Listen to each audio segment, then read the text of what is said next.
এই ধরনের একাডেমিক জ্ঞান ভিত্তিক কোনো আলোচনার জন্য উপস্থিত হইনি, বরং স্বাভাবিকভাবে ঈদ উপলক্ষে আমাদের তো আসলে সবসময় বাসায় একত্রিত হওয়া হয় না। ইসলামী আস-সালাফির প্রতিষ্ঠাতা প্রিন্সিপাল দীর্ঘদিনের, এবং বাংলাদেশের মাটিতে দিনের দাওয়াত ছড়িয়ে দেওয়ার লক্ষ্যে যেই সমস্ত বট বৃক্ষ আমাদেরকে ছায়া দিত, যাদের সহচর্য এবং যাদের সঙ্গে থাকা আমাদের জন্য আল্লাহ সুবহানাহু ওয়া তাআলার রহমত হিসেবে আমরা মনে করতাম, সেই সমস্ত ব্যক্তিবর্গের অন্যতম একজন ব্যক্তি আমার শ্রদ্ধেয় ওস্তাদ শেখ আব্দুস সামাদ আস-সালাফি রাহিমাহুল্লাহ। তিনি আজকে সন্ধ্যার সময় বিদায় নিয়েছেন। ইন্না লিল্লাহি ওয়া ইন্না ইলাইহি রাজিউন। আগামীকাল সকালে আল জামিয়া সালাফিয়া ডাঙ্গিপাড়া পবা রাজশাহীর মাঠে তার প্রথম জানাজার সালাত অনুষ্ঠিত হবে ইনশাআল্লাহ। নির্ধারিত সময় আমরা আমাদের এই লাইভ অনুষ্ঠানের পর পোস্টের মাধ্যমে আপনাদেরকে জানিয়ে দেব ইনশাআল্লাহ। যদিও পূর্ব নির্ধারিত হিসেবে আজকে আমাদের গল্পের বিষয়বস্তু ভালো ছাত্র হওয়ার উপায়, তো যেহেতু উনি আমাদের শিক্ষক, তো আজকে যেহেতু উনি দুনিয়া থেকে বিদায় নিয়েছেন, আমরা ওস্তাজির স্মরণে তারও কিছু শিক্ষণীয় ঘটনা আজকের এই লাইভে আপনাদের সামনে তুলে ধরার চেষ্টা করব ইনশাআল্লাহ। তো আমরা সর্বপ্রথম আব্দুর রহমানের কাছে যাচ্ছি, যে ভালো ছাত্র হওয়ার উপায় এর মধ্য থেকে তুমি কথা শুরু করো, তারপর ইনশাআল্লাহ গল্পে গল্পে কথার পিঠে কথা আসবে ইনশাআল্লাহ। আসসালামু আলাইকুম ওয়া রাহমাতুল্লাহি ওয়া বারাকাতুহু। ইন্নাল হামদুলিল্লাহি ওয়াহদাহু ওয়া সলাতু ওয়া সালামু আলা মান লা নাবিয়্যা বা'দাহু আম্মা বা'দ। আসলে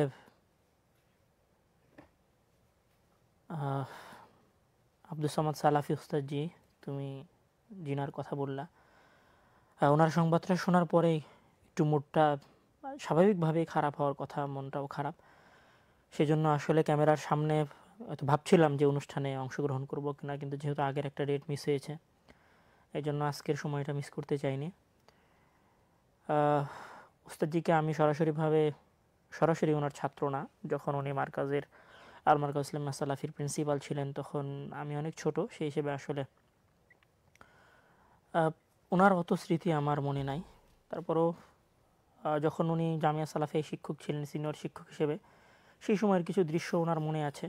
তো আমি আমার কথা শুরু করার আগেই ওনার আত্মার ক্ষমা প্রার্থনা কামনা করছি আল্লাহ তাআলার নিকট। আল্লাহ তাআলা যেন ওনাকে জান্নাতুল ফিরদাউস নসিব করে। এবং আসলে ক্যামেরার পেছনের যে সমস্ত মানুষ আহলে হাদিস সমাজকে যুগ যুগ খেদমত করে গেছে, যাদেরকে আসলে আমরা চিনি না, আজকে হয়তো আমরা অনেককেই শায়েখ বলছি, অনেককেই আকীদার ইমাম বলছি, অনেককেই পণ্ডিত বলছি, কিন্তু এই মাঠ যারা তৈরি করে দিয়ে গেছে, এই মাঠে যারা মাদ্রাসা প্রতিষ্ঠা করে গেছে, যারা আমাদেরকে মসজিদ দিয়ে গেছে, আমাদের জুমার খুতবার ব্যবস্থাগুলো করে গেছে, সেই সমস্ত মহান ব্যক্তিদের মধ্যে একদম শীর্ষ চূড়ার ব্যক্তি হচ্ছেন আব্দুস সামাদ সালাফি উস্তাদজি। এটাতে আনকন্ডিশনাল এবং নির্দ্বিধায় উনি এই সমাজের সর্বশ্রেষ্ঠ আহলে হাদিস আলেমে দ্বীনদের একজন, একদম সর্বশ্রেষ্ঠ আহলে হাদিস আলেমে দ্বীনদের একজন, এবং এই সমাজের সর্বশ্রেষ্ঠ বড় খাদেমদের মধ্যে উনি একজন। রাহিমাহুল্লাহ রাহমাতান ওয়াসিআহ, আল্লাহুম্মা গফির লাহু ওয়ারহামহু। তারপরে আজকের যেটা আলোচনার টপিক আমাদের জন্য নির্ধারণ করা হয়েছে, যে ভালো ছাত্র হওয়ার উপায়। আসলে গতকালও আমাদের এই টপিক ছিল, সেখানে কথার মধ্যে আমাদের কথা শেষ হয়ে গিয়েছিল কোনো যান্ত্রিক ত্রুটির কারণে। আজকে আমরা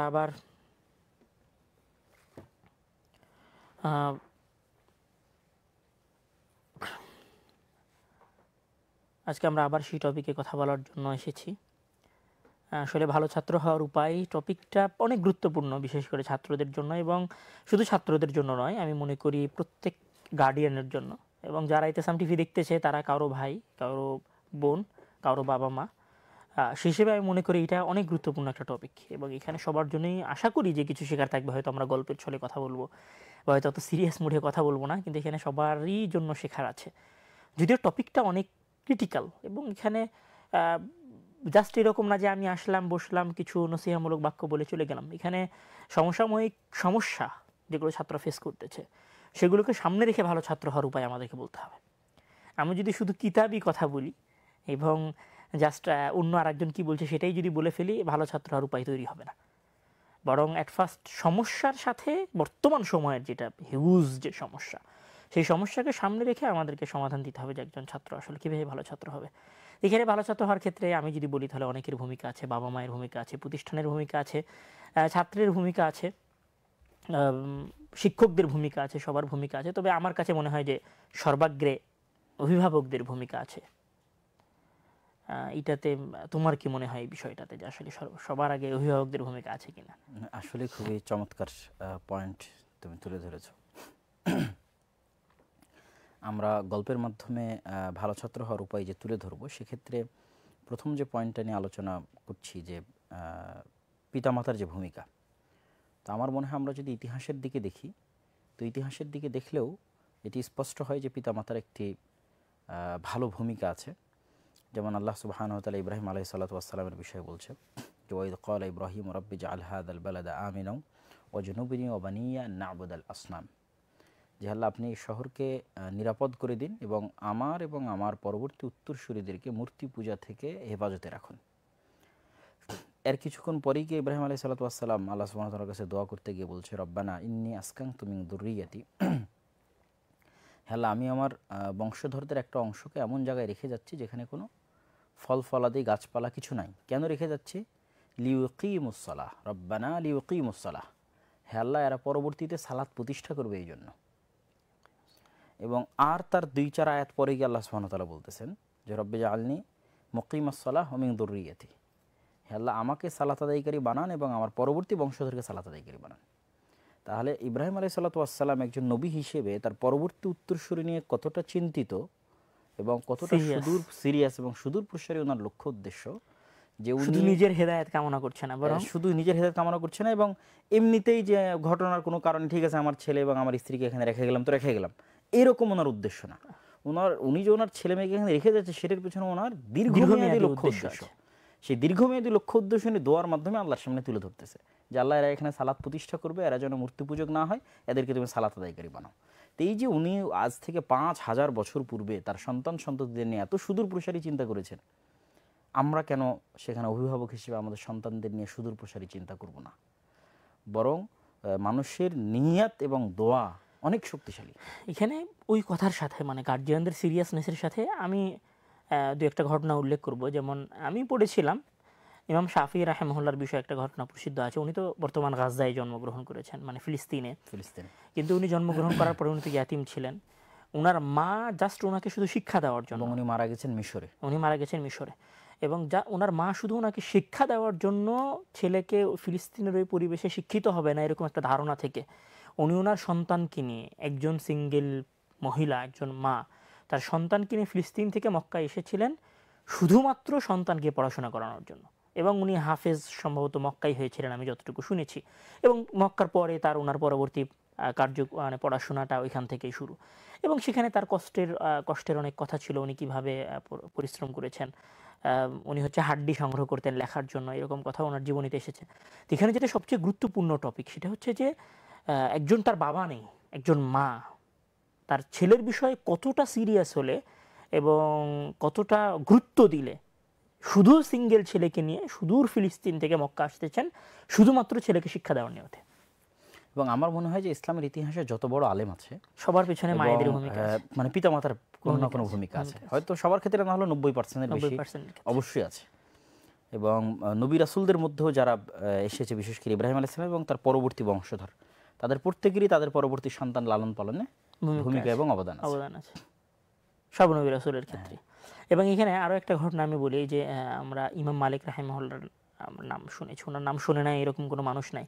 কিন্তু যে উনি যে এত বড় মানুষটা হয়েছেন, এই মানুষটা হওয়ার পেছনে ওনার শৈশব জীবনের যে পার্ট, এটা কিন্তু উনি ওনার মায়ের কাছ থেকে নিয়েছেন।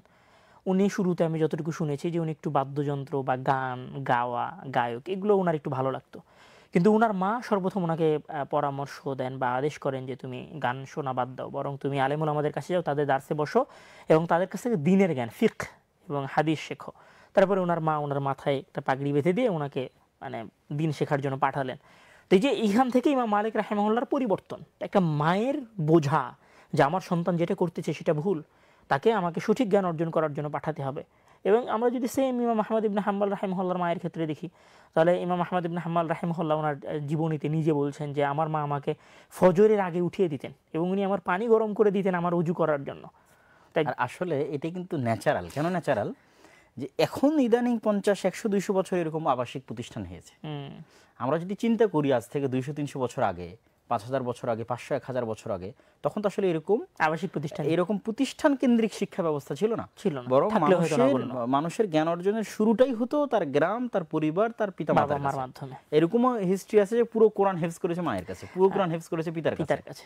কিন্তু এখন একটা সমস্যা হয়ে গেছে, যেহেতু আমরা প্রতিষ্ঠানের সাথে জড়িত আছি, মানে অভিভাবকের ফুললি এক্সপেকটেশন হচ্ছে প্রতিষ্ঠানের কাছ থেকে যে আমি প্রতিষ্ঠানে দিয়ে এসেছি, মানে আমার ছেলে 100% মানুষ হবে। এখানে আরেকটা কথা বলি যে পাশ্চাত্য সমাজের ধীরে ধীরে আমরা যেহেতু পাশ্চাত্য সমাজকে অনুকরণ করতেছি, সেহেতু এই প্রবণতাটা আরও বাড়তেছে। এখন তো অন্তত আমাদের সমাজে 5-6 বছর পর্যন্ত, 6-7 বছর মতো বাসায় থাকে, কিন্তু এখন যেভাবে পিতা এবং মাতা উভয়ই চাকরি করতেছে এবং সবাই বস্তুবাদী হয়ে যাচ্ছে, তো আমি তো ইউরোপে দেখে এসেছি যে ইউরোপের সিস্টেম কি, যে বাচ্চা হওয়ার পর থেকে day care, home care, safe care, অসংখ্য সিস্টেমের মাধ্যমে বাচ্চা আসলে বাবা মায়ের যে স্নেহ, ভালোবাসা, মায়া, মহব্বত, সেটা সে পাচ্ছে না, এবং না পেয়ে সে শুরু থেকেই একটা যান্ত্রিক জীবনযাপনের মাধ্যমে বড় হচ্ছে, মানে পুঁজিবাদী সিস্টেমের মধ্যে সে একটা মেশিন তৈরি হচ্ছে। মানে আজকের পৃথিবীতে শিক্ষার একটা বড় উদ্দেশ্য হয়ে গেছে যে মানুষকে টাকার মেশিন বানাতে হবে। ইসলামে কিন্তু এটা উদ্দেশ্য নয়। ইসলামে কিন্তু শিক্ষার উদ্দেশ্য হচ্ছে মানুষকে আল্লাহ সুবহানাহু তাআলার বান্দায়, প্রকৃত বান্দায় পরিণত করে তাকে জান্নাতের রাস্তায় দেখানো। তো আমরা যদি মানুষকে একটা মেশিন চিন্তা করি, তাহলে ঠিক আছে, ডে কেয়ারে দেন, আবাসিকে দেন, প্রতিষ্ঠানে দেন, একটা মেশিন, টাকার মেশিন তৈরি হবে। আর যদি আমরা চিন্তা করি না আদমের সন্তান সে আল্লাহর বান্দা পরিণত হবে, তাহলে তার জন্য ছোটবেলায় পিতামাতার মায়া মহব্বতও, তার নৈতিক ভিত্তি, তার সাহসিকতা, তার বীর বিক্রম, বীর পুরুষতার জন্য বড় ভূমিকা রাখে মায়ের মহব্বত এবং ভালোবাসা। শুধু মায়ের মহব্বত এবং ভালোবাসার সাথে আমি আরো একটা কথা যুক্ত করব, যেখানে আসলে মায়েদেরও আদর্শবান হওয়া উচিত এবং বাবাদেরও আদর্শবান হওয়া উচিত। কেননা ছেলেরা তাদের পরবর্তী জীবন, প্রথম শর্তই হতে হবে, আমি মনে করি, যেহেতু এখন পুঁজিবাদী, বস্তুবাদী দুনিয়া, যে চাকরি করা যাবে না, সন্তান হলে তাকেই ফুল টাইম সময় দিতে হবে। এখানে আমি কথাটা একটু এইভাবে বলবো যে একজন বাবা মা মনে করতেছে বা একজন মা মনে করতেছে যে আমি যদি চাকরি না করি তাহলে হয়তো আমি মানে নিজের পায়ে দাঁড়াতে পারলাম না বা আমি স্বাধীন হলাম না, ক্যারিয়ার বিল্ড আপ হলো না। তো আমি এখানে বলবো যে আপনি একটা অফিসের কর্মচারী হওয়ার পরে কোনো একটা বসের সার্ভ করবেন, এটা আপনার দায়িত্বের মধ্যে, কারণ অধীনে তো চাকরি করবেন। কিন্তু বিমানে যাতায়াত করি, তারা তো আমাদের খাবার দিচ্ছে, সবকিছু পরিষ্কার করতেছে। কিন্তু আমি এখানে যেটা বলবো সেটা হচ্ছে যে আপনি কেন আপনার সন্তানকে জাস্ট সন্তান লালন পালন হিসেবে দেখছেন? আপনি তো ঘরে বসে একজন বিজনেসম্যান তৈরি করতেছেন, আপনি তো ঘরে বসে একজন সন্তানকে তৈরি করতেছেন, মানে একজন ভবিষ্যৎ বিসি তৈরি করতেছেন। আপনি ঘরে বসে একজন সন্তানের প্রতিপালন করতেছেন, মানে আপনি একজন শিক্ষক বানাচ্ছেন, আপনি একজন ইউনিভার্সিটির লেকচারার বানাচ্ছেন, একজন ডাক্তার বানাচ্ছেন। তো আপনি কি এটাকে একজন আদম সন্তানকে শিক্ষিত করা, মানুষ বানানো কি পৃথিবীর সবচেয়ে বড় চাকরি নয়? মানে এর চাইতে বড় এবং চ্যালেঞ্জিং চাকরি কি আসলে দুনিয়াতে আর কোনো কিছু হতে পারে? মানে আমি একটা প্রতিষ্ঠানে চাকরি করছি, একটা শিক্ষা প্রতিষ্ঠানে জব করতেছি, অথবা একটা ব্যবসায়িক প্রতিষ্ঠানে জব করতেছি, আমার কাছে ওইটা চাকরি মনে হচ্ছে, ওইটা সফলতা মনে হচ্ছে। কিন্তু আমি একজন সন্তান বানাতে চাচ্ছি, যে সন্তান একটা কোম্পানির বস হবে, একটা কোম্পানির সিইও হবে, একটা কোম্পানির ম্যানেজার হবে, একজন সফল সন্তান হবে। এইটাকে কেন আমি চাকরির চাইতে বড় কিছু এবং চ্যালেঞ্জিং কিছু মনে করতেছি না? বরং এটাই সবচেয়ে বড় দায়িত্ব, বড় চ্যালেঞ্জ। এবং আপনি 10 জনের গোলামি, এটা হচ্ছে ন্যাচারাল। আমরা যদি প্রকৃতির বিরুদ্ধে যাই, সমাজ ধ্বংস হয়ে যাবে। কেননা তার মায়ের পেটেই সন্তান এসেছে, সন্তান প্রসবের পর মায়ের বুকে আল্লাহ সুবহানাহু ওয়া তাআলা দুধ তৈরি করে দিয়েছে, এই সব কিছু ন্যাচারাল। এবং মায়ের সাথে সন্তানের যে ভালোবাসা, মহব্বত, এটাও ন্যাচারাল। আমরা শুধু জোরপূর্বক এই সম্পর্কটাকে ছিন্ন করার মেশিন তৈরি করতেছি, যেটা ন্যাচারের সাথে ফাইট করতে চাইতেছি। আর যখনই মানুষ নেচারের সাথে ফাইট করে, তখন আধুনিক ভাষায় নেচার সেটার প্রতিবাদ করে, আর আমরা বলি যে হ্যাঁ, পুরো নেচার সেটার প্রতিশোধ নেয়, আর আমরা ইসলামিক ভাষায় সেটা বলবো যে আল্লাহ সেটাকে ধ্বংস করে দেয়। তো এখানে আমরা যদি আমাদের মূল কথায় ফিরে যেতে চাই, তাহলে আমরা বলবো যে ভালো ছাত্র হওয়ার পিছনে বা একজন সফল ছাত্র হওয়ার পিছনে সর্বপ্রথম যিনি ভূমিকা রাখেন তিনি হচ্ছেন বাবা মা। এবং এই ক্ষেত্রে বাবা মায়ের আদর্শবান হওয়াটা এবং সন্তানকে আবাসিকে দিলেও সন্তানের খোঁজ রাখাটা বাবা মায়ের জন্য অনেক জরুরি। আমি যতই একটা নামি দামি প্রতিষ্ঠানে পাঠাই না কেন, সেখানে সন্তানকে মানুষ করার জন্য 10টা লোক থাক না কেন, আমি সেখানে 10টা হাজার টাকা প্রতি মাসে দিই না কেন, তারপরেও বাবা মায়ের উচিত যে সন্তানকে ফোন দেওয়ার সময় শুধু সন্তানের ভালো মন্দির খোঁজ না নেওয়া, মানে কেমন আছে, কি খেয়েছো না খেয়েছো, বরং তুমি কতটুকু পড়েছো, কি পড়লা, আগামীকাল তোমার পড়া কোথায়, এই সপ্তাহে তোমার পড়া কত দূর অগ্রসর হলো, তুমি আরবিতে কতটুকু শিখলা। হ্যাঁ, উনি হয়তো বুঝতে পারবে না, কিন্তু জিজ্ঞাসা করার মাধ্যমে উনি কিন্তু সন্তানের কাছাকাছি যাবে। এবং এবং এখানে আমার একটা ঘটনা মনে পড়লো যে সন্তানের মতো জবাবদিহি তৈরি হবে। যে আমি যখন ছোটোবেলায় ছিলাম তো অতটা মনে পড়ে না, এতটুকু মনে পড়ে যে আমি বাসা থেকে যখনই মাদ্রাসায় যেতাম তখনও আম্মাই বিদায় দিত, এবং মাদ্রাসা থেকে ফিরে আসার পর আজ সারাদিন ক্লাসে কি কি হয়েছে, কোন টিচার কি পড়িয়েছে এবং কতদূর পর্যন্ত পড়িয়েছে তার সব কিছু উনি জিজ্ঞাসা করতেন খুঁটে খুঁটে। তো এই খুঁটে খুঁটে জিজ্ঞাসার মাধ্যমে আসলে সন্তানের মধ্যে একটা জবাবদিহিতা তৈরি হয়। এবং আমার যেটা মনে হয় যে আবাসিক প্রতিষ্ঠানগুলোতে ছুটির ক্ষেত্রে, যে ছুটিতেও যদি বাবা মায়ের কাছে সন্তান ফিরে যায় তাহলে সেক্ষেত্রে ছুটিতেও সন্তানকে খোঁজ রাখা এটা একটা বড় দায়িত্ব। ছুটির কথা বলে মনে পড়লো, আসলে যখন আমাদের দেশে যখন আমি যদি বর্তমান সময়ের কথা বলি, এখন যখন ছুটি হয় তখন বাবা মা মনে করে যে আমার সন্তান বাসায় ছুটিতে এসেছে, তাকে ভালো খাওয়াও, ভালো পড়াও, তাকে একটু ঘুরতে দাও। কিন্তু আমরা, এটা আমার সাথে হয়তো একটু কম, কারণ আমি অনেক আগে বাইরে চলে গেছি বাসার। আমার মনে হয় যখন তুমি বাসায় ছিলা তখন আমি আব্বুকে দেখেছি, আব্বুকে আর্নিসের ওপর থেকে ছুটি হলেই কিছু বই নামাতো, কিছু ইংরেজি, কিছু আরবি, এবং সেই বইগুলো নামিয়ে আব্বু একটা কথা বলতো যে হ্যাঁ, আমরা বলতাম ছুটিতেও কি পড়তে হয়, আমার এখনো মনে আছে। তখন আব্বু বলতেন যে ছুটিতে বেশি পড়াশোনা করতে হয়। এবং আব্বু এই সময় প্রবাদ বাক্য বলতো, প্রত্যেক ক্লাসে বলতো, এখনো বলে কিনা আমি জানি না, এখনকার ছাত্ররা বলতে পারবে যে জিসনে ছুটি কো ছুটি সমঝা উসনে ইলম কো খোয়া। কেউ যদি ছুটিকে ছুটি মনে করে তাহলে ইলম গেছে, ইলম হারিয়ে গেছে। আর জিসনে ছুটি কো গনিমত সমঝা উসনে ইলম কো হাসিল কিয়া। কে যে ছুটিকে গনিমত মনে করলো সে ইলমকে অর্জন করলো। তো এটা মনে হয় আব্বুরই কোনো উস্তাদ, মুজিবুর গাফফার আউলিয়াজি সম্ভবত ওনার কোনো উস্তাদ বলতো, সেই কথাটা উনি সবসময় নকল করতেন। এই জন্য যখন বলেই আমাদেরকে উনি পড়ার কথা বলতেন, খুব মোটিভেট করতো। ছুটিতে একটা টাইট শিডিউল থাকতো বাসায়। বিশেষ করে আমার ক্ষেত্রে এরকম হয়েছে যে প্রত্যেক বছর যখন ছুটি হয়েছে, সেটা প্রথম সাময়িক পরীক্ষার ছুটি হোক, দ্বিতীয় সাময়িক হোক অথবা বার্ষিক হোক, প্রত্যেক ছুটিতে আব্বু আগামী বছর যে বইগুলো পড়ানো হবে সেই বইগুলো আমাকে আগের বছর পড়িয়ে নিত। ওই ক্লাসের পড়া না, আমি এখন যে ক্লাসে সেই ক্লাস না, আগামী বছর ক্লাসে যে বই পড়া হবে ওটা এই ছুটিতে উনি আমাকে পড়ায় নিচ্ছে। এটাতে কি উপকার হতো, আমি যখন আগামী বছর ক্লাসে ঢুকতেছি তখন আগে থেকে ধারণা থাকতো যে আগামী বছর আমি ফুল কনফিডেন্ট, মানে আমাকে যেতে ভালো লাগতেছে যে আর 5টা ছেলে যেতে ভালো পড়া বলতে পারতেছি, ঠিক আছে, সবার আগেই জানতে পারতেছি। এই যে একটা আগ্রহ তৈরি হতো জ্ঞানের প্রতি বা ক্লাসে যাওয়ার প্রতি, এটার পিছনে কিন্তু ওনার একটা বড় ভূমিকা আছে যে উনি প্রত্যেক ছুটিকে কাজে লাগিয়েছেন। এবং দেখা যাচ্ছে প্রত্যেকটা বই আমার ওনার কাছে পড়া আছে ছুটিতে। মিজান, মুনসাহেব, নাহমির, পাঞ্জেগাঞ্জ, বুলুগুল মারাম, মিশকাতও প্রথম থেকে শেষ পর্যন্ত আব্বু আমাকে পড়াইছে ছুটিতে। মিশকাত কিন্তু অনেক বড় বই। আমি মিশকাত পড়িনি, আমি বুলুগুল মারাম আব্বুর কাছে পড়েছি। আর কেননা মিশকাত যে বছরে পড়া লোগাল আরবি লেগারি নাতিকে না বিহা মদিনা আরবিক বুক যেটা বলা হয়, 3 খণ্ড পর্যন্ত আব্বুর কাছে পড়া, আব্বুর কাছে ছুটিতে শেষ করা আছে। 3 খণ্ড পর্যন্ত আব্বুর কাছে পড়া হয়েছে। তারপরে আমার মনে পড়ে যে আমিনুন নাহু, এটা আমাদের আরবি গ্রামারের অনেক গুরুত্বপূর্ণ বই। এটা আব্বুর সামনেই দাঁড়ায় আমি উর্দুতে শুনেছিলাম আব্বুকে, একদম শুরু থেকে নিয়ে শুরু করে শেষ পর্যন্ত। এটা আব্বু এবং আম্মার উদ্যোগের কারণে সম্ভব হয়েছিল।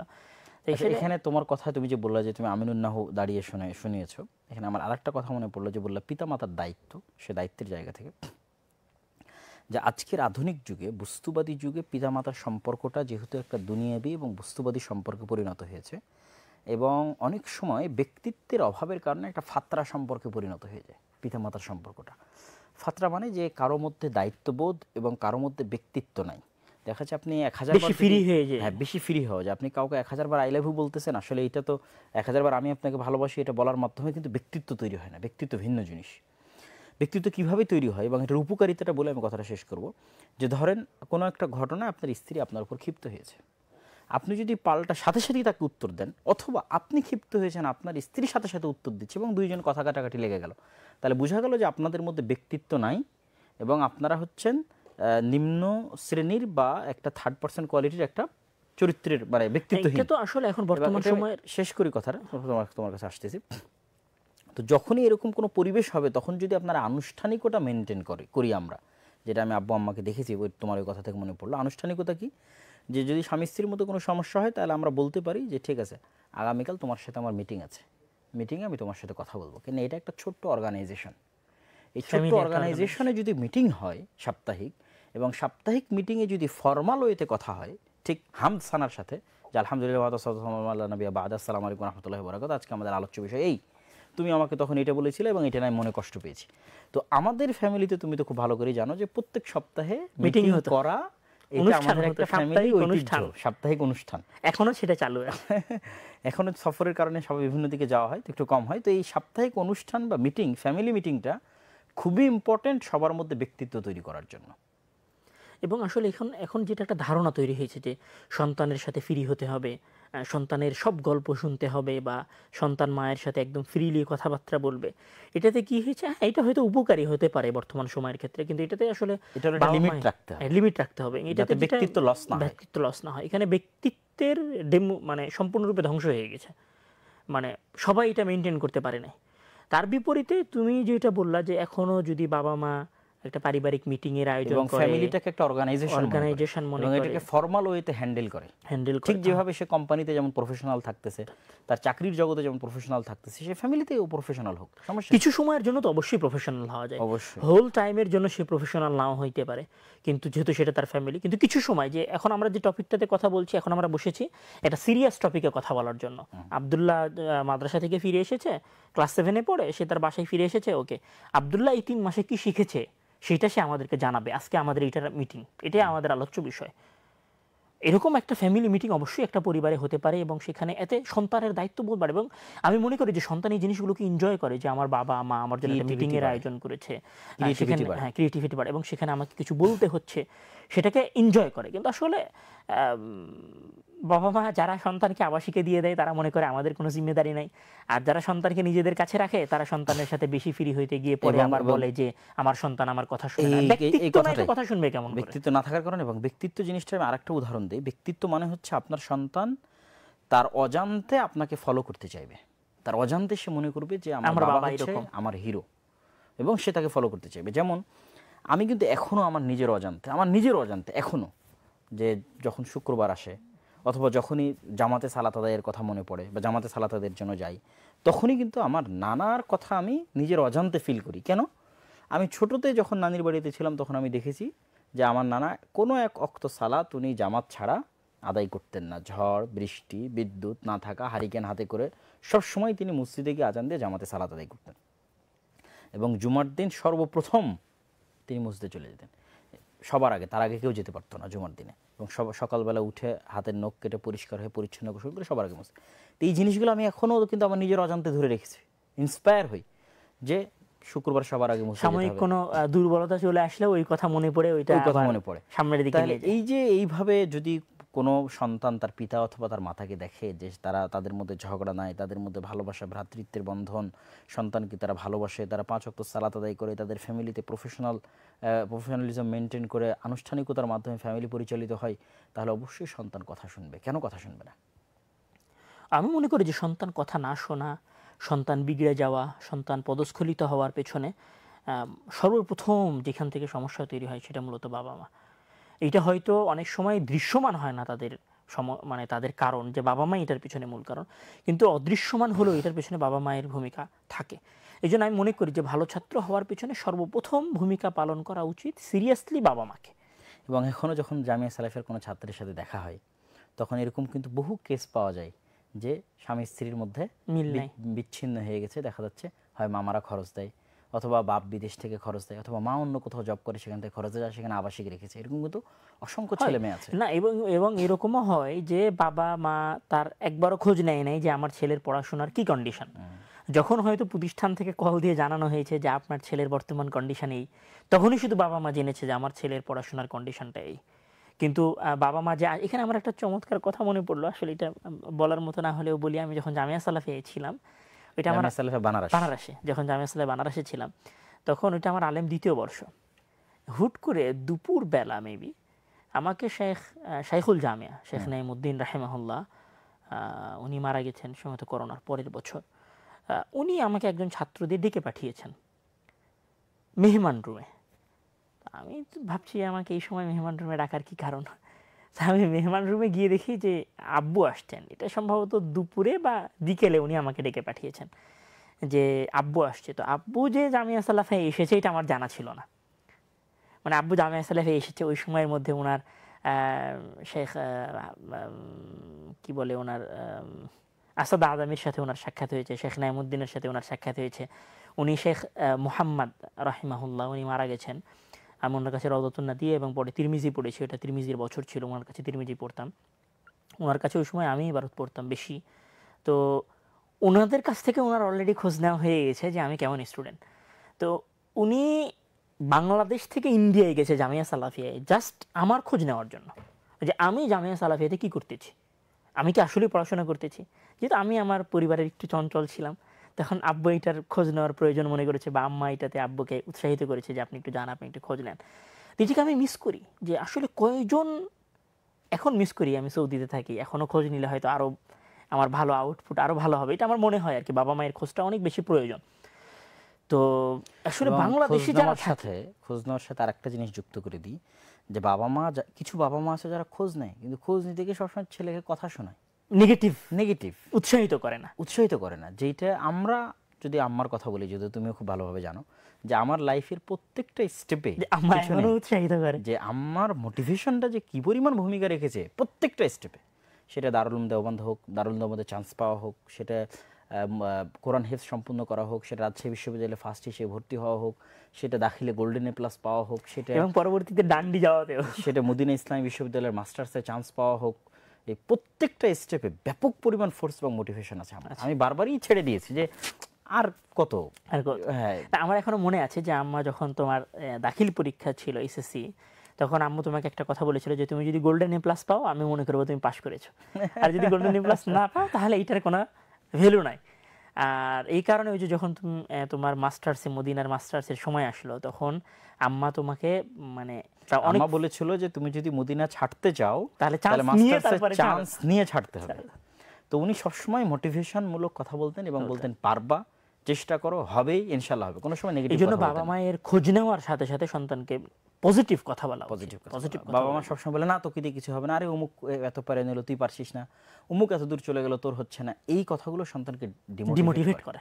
এবং যখন আরেকজনের সাথে তুলনা হয়, আমি মনে করি যে তুলনার একটা লিমিটেশন আছে, তুলনা করাই উচিত না, অতিরিক্ত তুলনা হবে অতীত সালাফে সালেহিনের সাথে মোটিভেশনের জন্য। যেমন আব্বু সবসময় আমাদেরকে, বিশেষ করে আমাকে, যে নাসিরুদ্দিন আলবানীর নাম আব্বুর মুখে আমরা এত শুনেছি, নাসিরুদ্দিন আলবানীর বই পুস্তকের বিষয়ে যে নাসিরুদ্দিন আলবানীর মতো হবে, তার মতো জ্ঞানী হতে হবে, তার মতো হাদিসের পণ্ডিত হতে হবে, এত শুনেছি যে তার মতো আমরা হতে পারছি না এটা না, কিন্তু তার মতো হতে হবে এই মোটিভেশন আমরা এত শুনেছি যে দেখা যাচ্ছে নিজের অজান্তে কিন্তু এরকম একটা স্বপ্ন সন্তানের অন্তরে তৈরি হয়। তো এই মোটিভেশনমূলক পজিটিভ ওয়েতে সেটা সামনে আগানো উচিত এবং সন্তানের খোঁজ রাখা উচিত।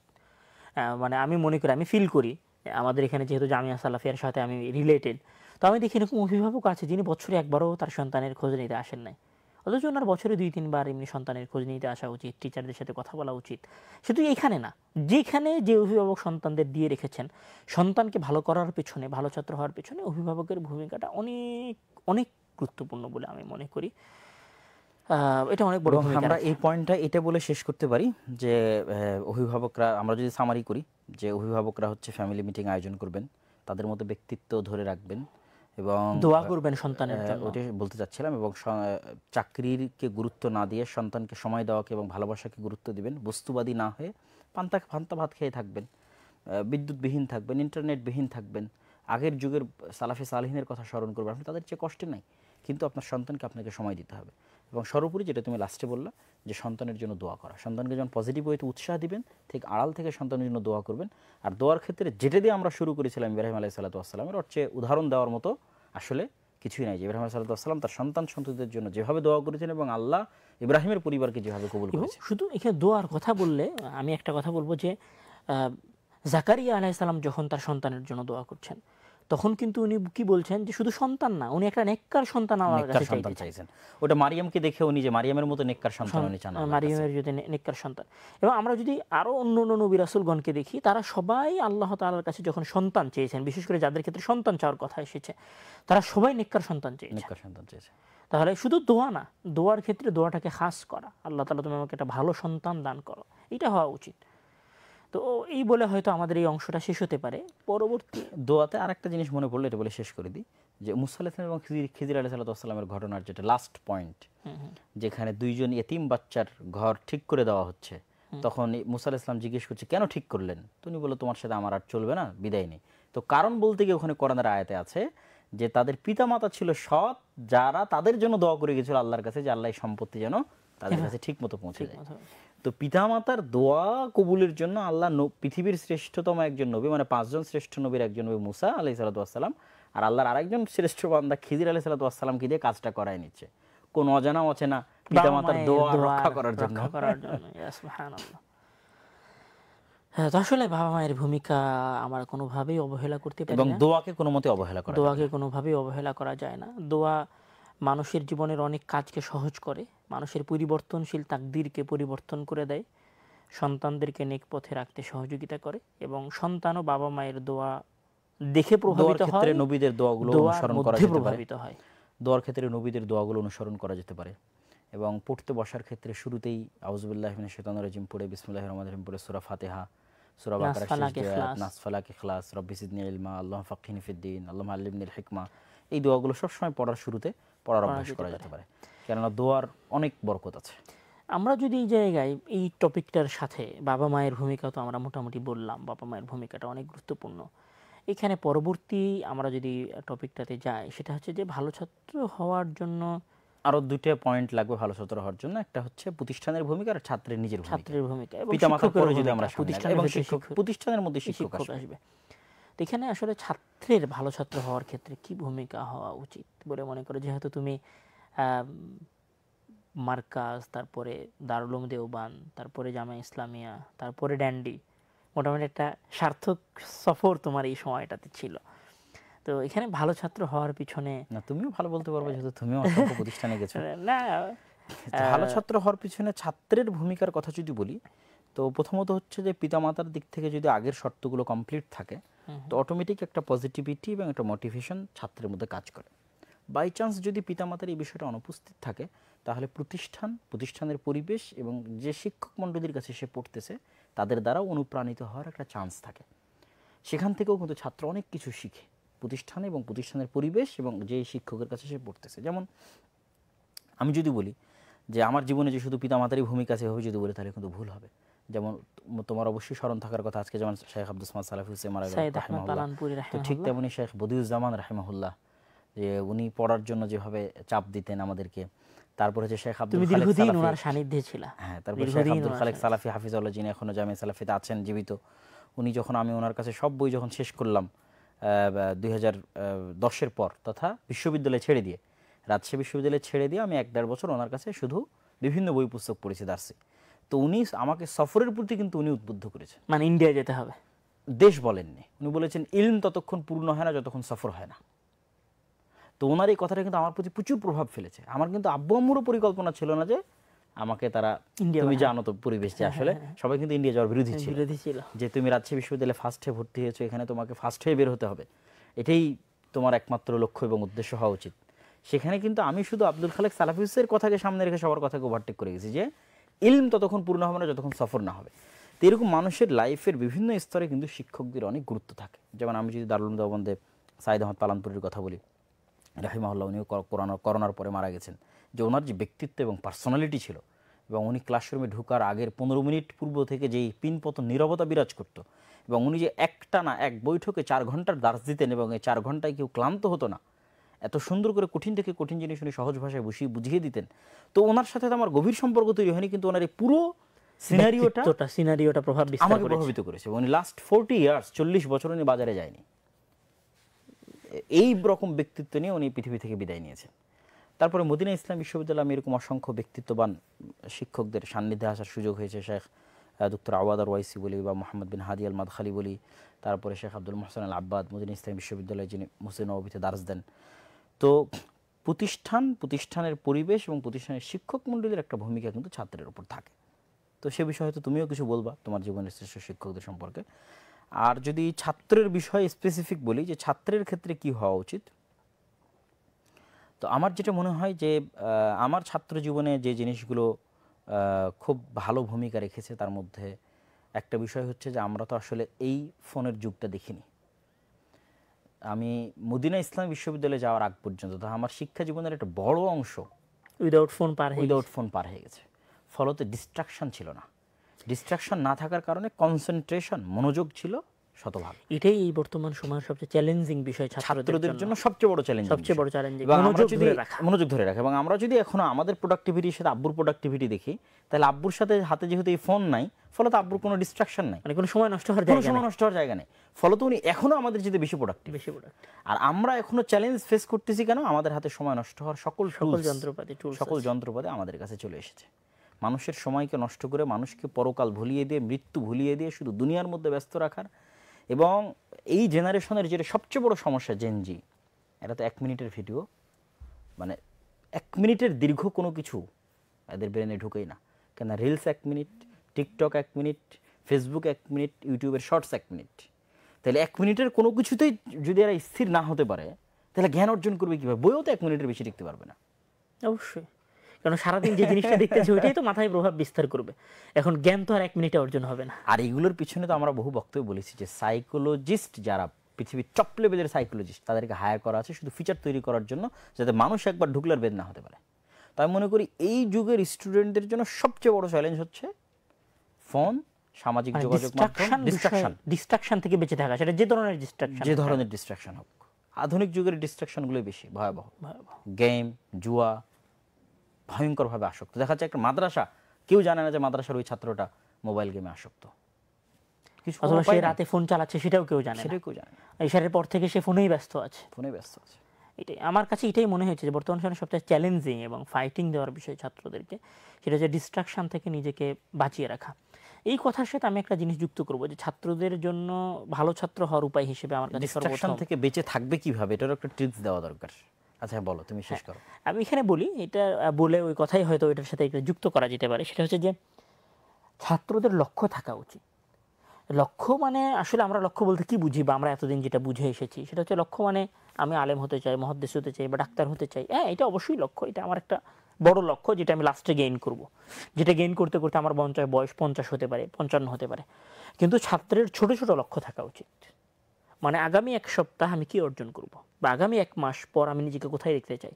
আমি যদি বর্তমানে ক্লাস 7-এর স্টুডেন্ট হই, বা আমি যদি বর্তমানে ইন্টারমিডিয়েট ফার্স্ট ইয়ারের স্টুডেন্ট হই, আলিম প্রথম বর্ষের ছাত্র হই, তাহলে আলিম প্রথম বর্ষ শেষ হতে হতে আমার কোন কোন বিষয়ে কতটুকু দক্ষতা অর্জন হওয়া উচিত, এই লক্ষ্য নির্ধারণ থাকা উচিত, এবং এটা লিখিত। আমি পড়ছিলাম কিছু বই কিছুদিন আগে, একটা গোলস একটা বই আছে, বইটা হচ্ছে আমি ওনার নামটা ভুলে গেলাম, সমস্যা নেই বলো। উনি ওনার বইয়ের মধ্যে একটা কথা বলেছেন যে যারা লক্ষ্য লিখে রাখে তাদের সফলতার চান্সটা 70% প্লাস, যারা লক্ষ্য লেখে। আর যারা লক্ষ্য লিখে না তাদের ক্ষেত্রে এই পার্সেন্টেজটা অনেক কম। তো উনি লক্ষ্য লেখার প্রতি ব্রেন ট্রেসি, তো উনি লক্ষ্য লেখার প্রতি অনেক গুরুত্ব আরোপ করেছেন। তা আমার কাছে মনে হয় যে বড় লক্ষ্য না, বরং আমার ছোট ছোট লক্ষ্যগুলো নির্ধারণ করা উচিত। তো এখানে লক্ষ্য বলতে গেলে ছাত্ররা আসলে রুটিন বুঝে ফেলে যে আমি বিকেলে এইটা পড়বো, মাগরিবের পরে এইটা পড়বো, সন্ধ্যায় এইটা পড়বো। তো আমি এইটা বলি না রুটিন হিসেবে নয়, বরং সারা সপ্তাহে আমি কতটুকু অর্জন করব, পুরো মাসে আমি কতটুকু অর্জন করব। বা এটাও হতে পারে যে আমি সারা দিনে এই বইগুলো পড়বো, কখন পড়বো সেটা আমার সুবিধা মতো পড়বো, কিন্তু এই বইগুলো পড়বো, বা এতটুকু আমি পূরণ করব, এই টাস্ক আমি পূরণ করব, এতটুকু তার লক্ষ্যের মধ্যে থাকতে পারে। এবং এটা লিখিত। হ্যাঁ, হয়তো দৈনিকগুলো লিখিত হবে না, কিন্তু অবশ্যই সাপ্তাহিক বা মাসিকগুলো লিখিত হতে হবে। লিখিত হওয়ার সবচেয়ে বড় ফায়দা কি, মানুষ ভুলে যায়। মানুষ এখন এক পথে আছে, সপ্তাহ 15 দিন চলার পরে দেখা যাচ্ছে লাইন হারাই গেছে। এখানে ফিরিয়ে আনবে তাকে কোন জিনিসটা, যখন সে খাতা খুলেছে, তার ডায়েরিতে লেখা আছে, হুটহাট সে দেখতে পেয়ে। এই জন্য নর্মাল খাতা রাখা ভালো, লক্ষ্য লেখার জন্য। ডিস্ট্রাকশন দূর করার ক্ষেত্রে আমি এখানে বলতে পারি, তুমি যেটা বলা খুব চমৎকার বললা, পিতামাতার ভূমিকাটা আবার উঠে আসতেছে। যেভাবে ফেসবুকের মালিক জুকারবার্গের কথা বলি, বা যারাই সন্ততি মানুষ করতেছে, যারা পৃথিবীর এই সামাজিক যোগাযোগ মাধ্যমগুলো উদ্ভব করেছে, তারাও কিন্তু তাদের সন্ততিকে 18 বছর হওয়ার পূর্বে তাদেরকে কিন্তু ফোন ব্যবহার করতে দেয় না। তো আমি মনে করি প্রথমত আবারও পিতামাতার দায়িত্বটা আসতেছে যে 18 বছর হওয়ার আগে বা 20 বছর হওয়ার আগে কোনো ফোন দরকার নেই, সে যেন ডিজিটাল কোনো ডিভাইসের সংস্পর্শে না আসে। এ বিষয়ে 18-19 বছর হওয়ার আগে এই বিষয়ে সবচেয়ে শক্ত কি হতে হবে, পিতামাতাই তো ফোন ইউজ করতেছে। বাসায় ঢুকলে সারাদিন বাপ ফোন ইউজ করতেছে, বাসায় সারাদিন মা ফোন ইউজ করতেছে, সন্তান তো ফোন ইউজ সন্তানকে মানা করলে তো আর সে শুনবে না। যে সেক্ষেত্রে বাসায় ঢুকে যেন আমরা ফোন ব্যবহার করা কমাই, এটা একটা চ্যালেঞ্জ নিতে হবে, যাতে আমার সন্তান শুধু বাসায় টিভি রাখা যাবে না, বাসায় ফোন ইউজ করা যাবে না। এই দুইটা যদি পিতামাতার শর্ত পূরণ করতে পারে, তাহলে অন্তত বাচ্চার মাইন্ডটা ফ্রেশ থাকবে 18 বছর বয়স পর্যন্ত। 18-20 বছর বয়স হয়ে গেলে সে তো নিজেই বুঝা শিখবে, তার জীবনের লক্ষ্য উদ্দেশ্য সে বুঝে যাবে, অন্তত আসক্তিটা আর আসবে না, তার মধ্যে জ্ঞান অর্জন এবং শুভ বুদ্ধির উদয় হয়ে যাবে। এবার 18 বছর পরের যারা, তাদের জন্য যদি আমরা বলি যে তাদের ডিস্ট্রাকশন দূর করার জন্য আমরা কিছু ট্রিক্স দিতে পারি, আমি তো একটা ট্রিক্স শেয়ার করি যে যারা 18 বছর বয়স পার হয়ে গেছে এবং ফোন লাগতেছে জীবনে, তো আমরাও ফোন ছাড়া চলতে পারতেছি না, ফেসবুক ইউটিউবের সাথে আমরা কানেক্ট, আমাদের লাইভও ফেসবুকে চলতেছে, ইউটিউবে চলতেছে। তো সেটার জন্য আমি কয়েকটা ট্রিক্স আমি নিজেও ফলো করে খুব সফলতা পেয়েছি, যেহেতু এই চ্যালেঞ্জটা আমরাও ফাইট করতেছি ফোন আসার পর থেকে, কিন্তু আমরাই ফাইট করছি। আমরাও এটাতে ফাইট, কেননা তুমি খুব ভালো করে জানো যে আমার আগের অভ্যাস ছিল সবসময় বই পড়া, ছুটিতেও বই পড়তাম, ঘুমাতে গেলেও বই পড়তাম, সফরেও বই পড়তাম, আমার নিজের খুব ভালো মনে আছে। কিন্তু ফোন আসার পর কিন্তু সেই অভ্যাসটা আমার হারিয়ে গেছে। বাসায় গল্পের বিশাল ভান্ডার ছিল, বিশাল ভান্ডার ছিল। এবং ইউকেতে যাওয়ার পর যখন আমি দেখলাম যে ইউকের মানুষজনের মধ্যে বই পড়ার অভ্যাস আছে, বাসে দেখছি কেউ বই পড়ছে, ট্রেনে বই পড়ছে, পার্কে বই পড়ছে, আমি কিন্তু ছবি উঠে উঠে তোমাদের কাছে পাঠাতাম যে দেখো আব্দুর রহমান এরা বই পড়ে, এদের হাতে আইফোন আছে but they are reading, they are studying. আমার কাছে আইফোন না, আমি তো ফকির, আর ওরা তো টপ লেভেলের সিভিলাইজড সোসাইটি, তারপরে তারা বই পড়ার সাথে সম্পৃক্ত আছে। আর আমরা এখন ওই রাস্তায় আইফোনটা ইউজ করা, আইফোনে একটা ছবি আমি তোলা, পুরো বাংলাদেশে ঘুরতে গিয়ে কোথাও পেলাম না যে কেউ একটু বই হাতে করে আছে। আর আমি ইউকেতে এমন কোনোদিন বের হয়েছে কারো হাতে বই দেখিনি, এটা আমার না, বই হাতে করবে কেন? কেননা এখন তো আমাদের যুব সমাজের কাছে ফোন বের করা, আইফোনের লোগোটা দেখাতে পারাটা হচ্ছে মডার্নিজম। তো আমি এই জায়গায় একটা ছোট ট্রিক্স শেয়ার করি, সেটা হচ্ছে যে ওই যে বাবা মা বলে যে বাসায় ঢুকে তাহলে কি করব যদি ফোন না চালাই, অফিস থেকে আসে তাহলে এখন ফোনই চালাবে, সারাদিন ফোন চালায়নি। বলো একবার একটু অজানাকে জানার মজাটা একটু ফিল করেন। ফোন যখন আপনি নেন তখন যে পরিমাণ ডোপামিন নিঃসরণ হয়, ব্রেন আরও বলে যে আরও দরকার আরও দরকার, কিন্তু বই পড়লেও একটা ডোপামিন নিঃসরণ হয়, সেই ডোপামিনটার পরিমাণ অল্প, কিন্তু যদি একবার অভ্যাস তৈরি করে ফেলতে পারেন যে না আমি ফোনকে তালাক দিলাম, ফোন হাতে নিব না, আমি বাসায় ঢুকে 1 পৃষ্ঠা হলেও পড়বো, I am not saying that আপনাকে বই শেষ করতে হবে, পড়াটা শুরু করেন। পড়া শুরু করলেই দেখবেন অজানাকে জানার মজা ভিন্ন জিনিস। আপনার ভালো লাগলে আপনি নিউজ পেপার পড়েন, ভালো না লাগলে আপনি গল্পের বই পড়েন, ভালো না লাগলে নবীর জীবনী পড়েন, ইসলামের বই পড়েন, কিন্তু পড়ার মধ্যে থাকেন এবং বাসায় পড়ার কালচার তৈরি করেন, যাতে আপনার ছেলে মেয়ে ফোনের সাথে কানেক্টেড না হয়। শুধু এখানে কালচার না, আমি এখানে একটা কথা বলি যে আমরা এখন বাড়ি তৈরি করতেছি, কোটি কোটি টাকা খরচ করে বাড়ি তৈরি করতেছি, আমার বাড়িতে বিশাল ডাইনিং আছে, বিশাল লন আছে, কিন্তু আমাদের বাড়িতে লাইব্রেরি খুঁজে পাওয়া যায় না। ওই যে সৈয়দ মুস্তফা আলী বই কেনা লিখেছে যে বাঙালিকে খেলা দেখার টিকিট কেনার অভাব হবে না। তুমি এবং আমি এই কথাটা আমার বহু বক্তব্যে বলেছি, এবং আমি যেহেতু দেখেছি যে যেই দিন বিশ্বকাপ ফুটবল আয়োজন হচ্ছে ওই দিন ডান্ডি ইউনিভার্সিটিতে কিছুই বোঝা যাচ্ছে না। অক্সফোর্ড ক্যামব্রিজের একটা নিউজ দাও যে সবাই বের হয়ে আসে খোলা ব্যানারে খেলা দেখেছে, অথচ আমাদের স্টুডেন্টরা বড় বড় ইউনিভার্সিটির স্টুডেন্টরা একত্রিত হয়ে খেলা দেখতে, কিন্তু ওদের কাছে সময় নাই। ওরা যদি কেউ খেলার খুব বেশি ভক্ত হয় তাহলে খেলা শেষে একটু হয়তো নিউজটা দেখতে পারে আজকে রেজাল্টটা কি। এত ওদের কাছে সময়ের দাম আছে। আজকে আমরা ইসরায়েল এবং ইরানের যুদ্ধ চলতেছে, এই যুদ্ধটা আমরা চোখের সামনে দেখতেছি, জ্ঞানের যুদ্ধ, প্রযুক্তির যুদ্ধ, বিজ্ঞানের যুদ্ধ। একজন মিসাইল মারতেছে, তার মিসাইল আয়রন ডোম ভেদ করে ঢুকতেছে না, আর একজনের F-35 যে জেট ফাইটার জেট আছে স্টিলথ, যেটা কোনো রাডারে ধরা পড়ে না, ইরানের আকাশে উড়ে বম্ব বিতরণ করে চলে যাচ্ছে। এবং ইরান যেন পারমাণবিক অস্ত্র তৈরি না করতে পারে এই জন্য কিন্তু যুদ্ধ হচ্ছে, এবং বিজ্ঞানীদের হত্যা করা হচ্ছে, জ্ঞানের যুদ্ধ হচ্ছে। সেখানে যদি মধ্যপ্রাচ্যের আরাবিয়ান কান্ট্রিগুলোর তুমি এখন টুইটারে যাও, এখন আল্লাহর কসম করে বলছি, এখন যদি টুইটারে যাও তাহলে দেখবো টুইটারে ট্রেন্ডিং হচ্ছে ফুটবল ম্যাচ। আরব বিশ্বগুলোর টুইটারে ট্রেন্ডিং ফুটবল ম্যাচ। এখানে একটা মজার কথা তোমার সাথে শেয়ার করি, আমি কোনো কান্ট্রির নাম বলতে চাচ্ছি না।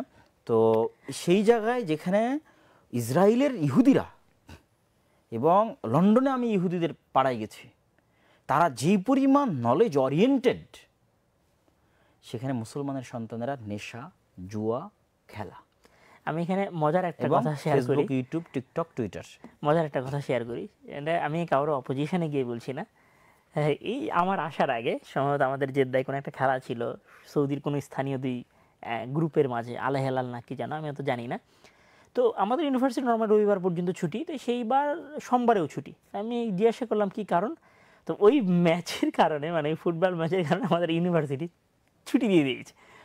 তো আসলে আমরা জ্ঞান অর্জনের কোন জায়গায় আছি, এটা শুধু আমাদের দেশে, শুধু অন্য জায়গায় নয়, আমাদের দেশেও এটা অনেক বড় সমস্যা যে আমরা জ্ঞান অর্জনের ভেতরে নাই, ডিস্ট্রাকশনের ভেতরে, জ্ঞান অর্জন থেকে যেগুলো আমাদেরকে দূরে নিয়ে চলে যাবে, আমরা সেগুলোর মধ্যে আসলে। এবং তারা কিন্তু আসলে ওগুলোর মধ্যে অর্থায়ন করে, মানে ইহুদিরা তারা এক ধরনের লাইফস্টাইল লিড করে এবং তারা চায় যে পৃথিবীর মুসলমানরা অন্য লাইফস্টাইল লিড করুক। তো সেক্ষেত্রে সবচেয়ে বড় পথভ্রষ্ট হচ্ছে খ্রিস্টানেরা। এরা সারা সপ্তাহে যা অর্জন করবে সানডে স্যাটারডেতে খরচ করে শেষ করে দিবে, গার্লফ্রেন্ডের পিছনে খরচ করবে, ওদের ওদের কাছে জীবন হচ্ছে বাড়ি গিয়ে শেষ করবে, খাও দাও ফুর্তি করো, জীবনটা মস্ত বড়।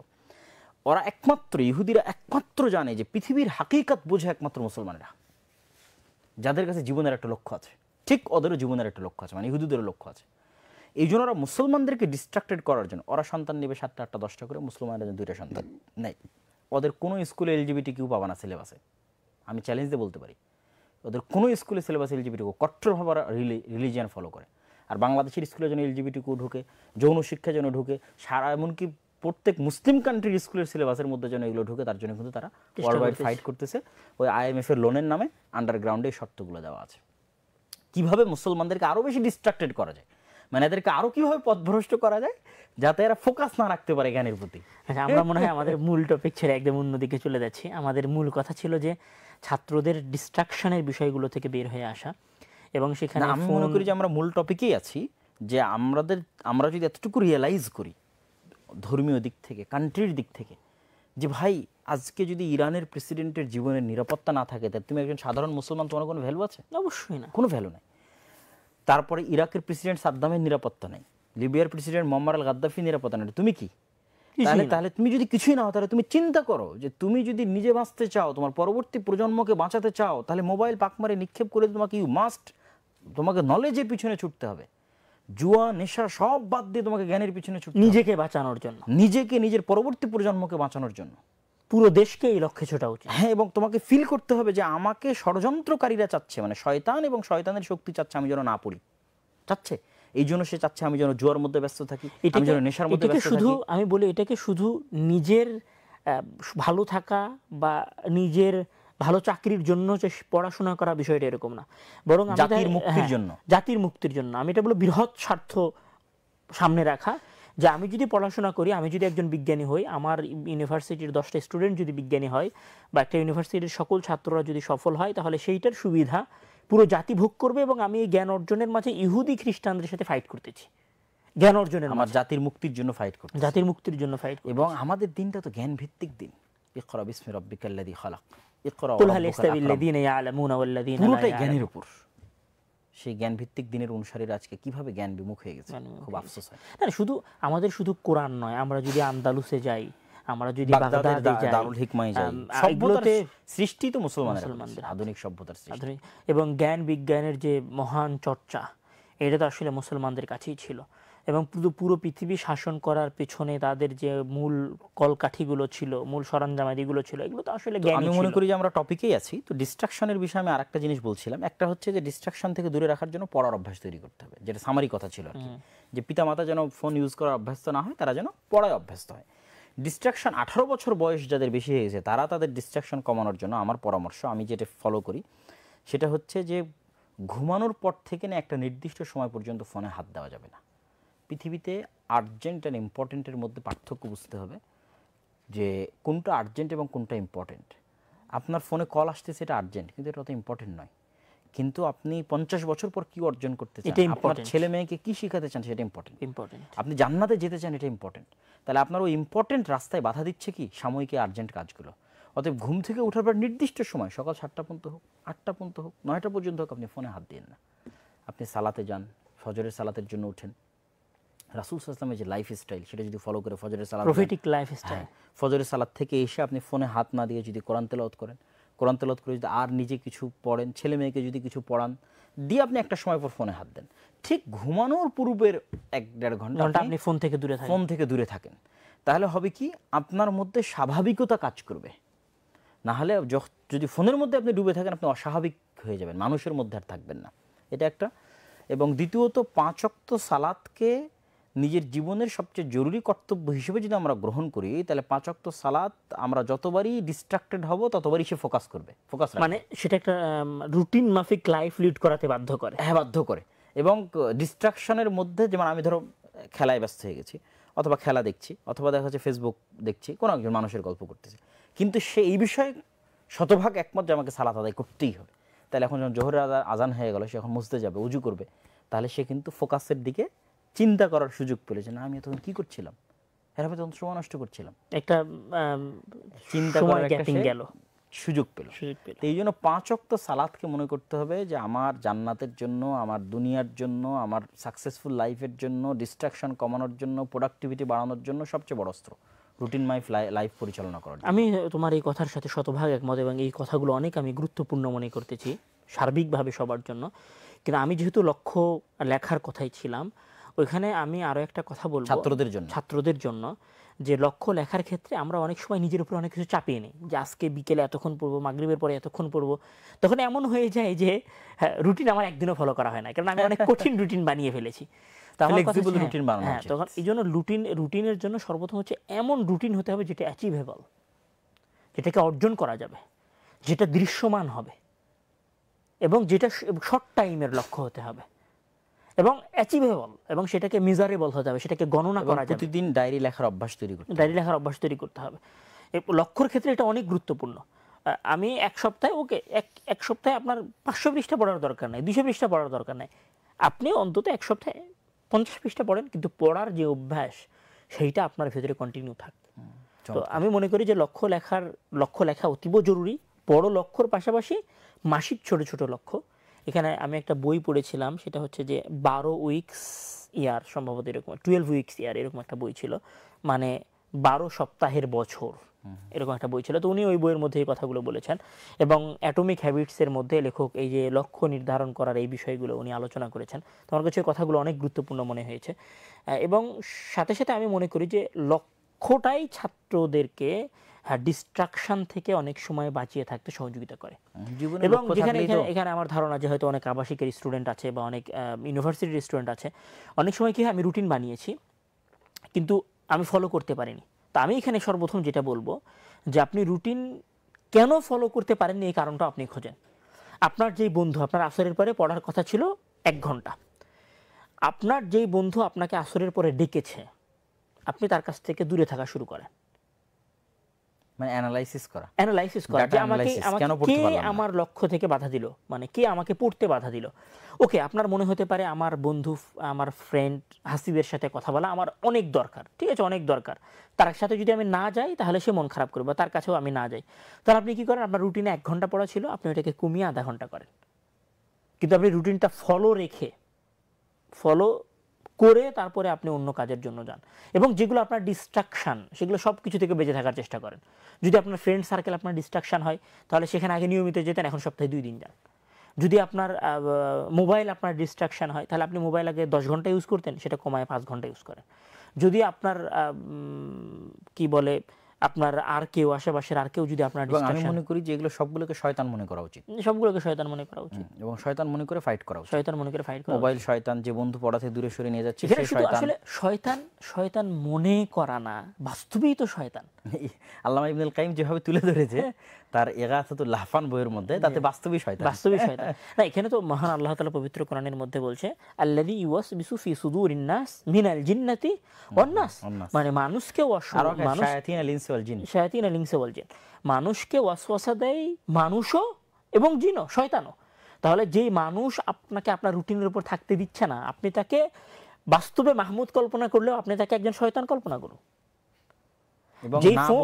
না বলতে সাহস করেন। এবং যেই ফোন আপনাকে আপনার পড়াশোনা থেকে অনুৎসাহিত করতেছে, ভিডিও দেখতে বাধ্য করতেছে, আপনি ওই ফোনকে মোবাইল না, ওইটা আইফোন না, আপনি এটাকে বলেন তুমি শয়তান, এটা বলতে শেখেন। মানে তাকে আল্লাহ তাআলা বলছে যে ইন্নাহু লাকুম আদুউম মুবিন, সে তোমাদের প্রকাশ্য শত্রু। কোরআনের মধ্যে অসংখ্য জায়গায় মহান আল্লাহ তাআলা শয়তানের কথা বলেছেন। তো মহান আল্লাহ তাআলা বারবার কেন শয়তানের কথা বলছেন? শয়তান তো শুধু আমাদের শত্রু না, আমরা যদি ইহুদিও হই, আমরা যদি নাসারাও হই, আমাদের পিতামাতা আদম আলাইহিস সালাম, তারাও সবার পিতামাতা আদম আলাইহিস সালাম। তো আদম আলাইহিস সালামের শত্রু কে ছিল? শয়তান। আমরা এখনো আমি যদি ঢাকা ইউনিভার্সিটির স্টুডেন্টদের বলি তুমি তোমার চাচার সাথে কথা বলো না কেন, তো বলবো আমার বাবার শত্রু, আমার বাবার সাথে ওর ঝামেলা আছে। ওকে, তোমার বাবার সাথে তার ঝামেলা আছে, কিন্তু তোমার বাবার বাবা আদম আলাইহিস সালামের সাথে তো শয়তানের ঝামেলা আছে। তো তোমার সবচেয়ে বড় ফাইট কার সাথে হওয়া উচিত? শয়তানের সাথে হওয়া উচিত। কিন্তু আমরা ওই শয়তানটাকে কি করি না, রিয়ালাইজই করি না, তাকে শয়তানই মনে করি না। ওকে, এটা আমাদের এনজয়ের মাধ্যম, লাহু ওয়া লাইব, আমাদের খেল তামাশার মাধ্যম, এটা আমরা মনে করি। এই কারণে আসলে শয়তানকে শয়তান বলে সংজ্ঞায়িত করাই হয় না। শয়তানকে স্টুডেন্টদের এবং সবার শয়তানের আগে কাজগুলোকেও বলে শয়তান হিসেবে সংজ্ঞায়িত সংজ্ঞায়িত করা করা হয় হয় অথচ এগুলো বাস্তবে শয়তানেরই কাজ। বাস্তবে শয়তানের কাজ। এজন্য স্টুডেন্টদের জন্য যেমন লক্ষ্য নির্ধারণ করা জরুরি, যেমন ইলমের গুরুত্ব জানা জরুরি, যেমন বহির্বিশ্বে ইলমের যে প্রতিযোগিতা চলছে সেটা জানা জরুরি, তার সাথে সাথে জাতিগত হিসেবে আমাদের উন্নয়নের জন্য উন্নয়ন জরুরি। সেই জায়গা থেকে তাদেরকে যে বিষয়গুলো তাদের লক্ষ্য উদ্দেশ্য থেকে তাদেরকে হটিয়ে দিচ্ছে সেগুলোকে শয়তান বলে বিবেচনা করাও জরুরি। যতক্ষণ পর্যন্ত সে শয়তান বলে বিবেচনা না করতে চায়, প্রকৃত শত্রু মানুষের যেমন বন্ধু চেনা উচিত, বন্ধু চেনার আগেও মানুষের প্রকৃত শত্রু চেনা উচিত। শত্রু না চিনলে ফাইট করবো কার সাথে? আমি যদি শত্রু, এই যে পৃথিবীতে যে গোয়েন্দা বাহিনী, এই যে মোসাদ, এই যে এই যে FBI, পাকিস্তানের IS, এরা এগুলো কেন তৈরি করা হয়েছে? জাস্ট শত্রুকে ডিটেক্ট করার জন্য। সারা পৃথিবী শত্রু খুঁজতেছে, আর আমি মুসলিম শত্রুকে সাথে নিয়ে শুয়ে আছি, ভাবতেছি ও ওইটা আমার এত টাকা দিয়ে কেনা একটা ফোন, আমি তারে ভালোবাসতেছি, তাকে সাথে করে নিয়ে শুয়ে আছি, কোনো সময় তাকে ছাড়ি না, পড়ার সময় পড়ার টেবিলে, ঘোরার সময় ঘোরার টেবিলে, ইউনিভার্সিটিতে, লাইব্রেরিতে, সব জায়গায় ফোনে না, প্রত্যেকটা কাজকে আমরা আনন্দের মাধ্যম মনে করতেছি। আনন্দের মাধ্যম, আমি হোটেলে খেতে যাচ্ছি, রেস্টুরেন্টে ঘুরতে যাচ্ছি, পার্কে যাচ্ছি, বন্ধুর সাথে আড্ডা দিচ্ছি, মদ খাচ্ছি, নেশা করছি, আনন্দ। কিন্তু আসলে এটা যে আনন্দ নয়, এটা যে শয়তানের যে ফাঁদ, সেটা কিন্তু আমরা মনে করতেছি। এটা খোঁজা উচিত এবং এটার পেছনে সময় ইনভেস্ট করা উচিত। কেননা সারা পৃথিবী শয়তান খুঁজতেছে, সারা পৃথিবী শয়তান শত্রু খুঁজতেছে, সারা পৃথিবী শত্রু খুঁজতেছে। সেখানে আমি কিভাবে, তারা যদি দেশের শত্রু থাকে, আমার ব্যক্তিরও তো শত্রু আছে, তা আমার ব্যক্তি হিসেবে তো আমাকে আমার ব্যক্তির শত্রু খোঁজা উচিত। তো আমরা মনে করি যে আজকের যে টপিক নিয়ে আমরা শুরু করেছিলাম আলোচনা, আব্দুর রহমান, যে ভালো ছাত্র হওয়ার উপায়, তাতে আমরা পিতামাতার ভূমিকা শেষ করলাম, ছাত্রের কি ভূমিকা হচ্ছে সেটা শেষ করলাম। ছাত্রের ভূমিকার সাথে আমি দুই একটা কথা অনেক গুরুত্বপূর্ণ মনে করি।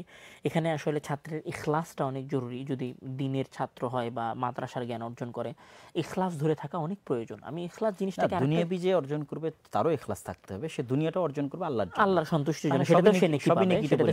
আমি ইখলাসের ক্ষেত্রে একটা কথা বলবো, এখানে হয়তো ছোট স্টুডেন্টদের সাথে এটা বেশি হয়, যে আমাদের যখন ছোট ভাই বা ছোট বোন যখন মাদ্রাসায় আসে বা বাসা থেকে যখন প্রতিষ্ঠানে আসে, তখন সে প্রতিষ্ঠানে আসাটাকে একটা বিরক্তিকর বিষয় মনে করে, মানে একটা ডিসগাস্টিং একটা বিষয় মনে করে। তো আসলে এখান থেকে তার ব্রেন তথ্য নেয় যে সে এখন যে কাজটা করতে যাইতেছে সেটা তার ভালো লাগার বিষয় না। তখন সে যখন প্রতিষ্ঠানে আসে তখন তার মনোযোগ বসে না, পড়া মুখস্থ হয় না, কেননা তার ব্রেনে তথ্য গেছে যে 3 মাসের জন্য সে যে তার উপর চাপ, বিরক্তিকর, তখন ব্রেন পড়াটা নিতে চায় না। আনন্দ পেতে হবে, এই জন্য এটাতে আনন্দ পেতে হবে এবং এটাকে ইখলাস, নিয়ত নির্ধারণ করতে হবে।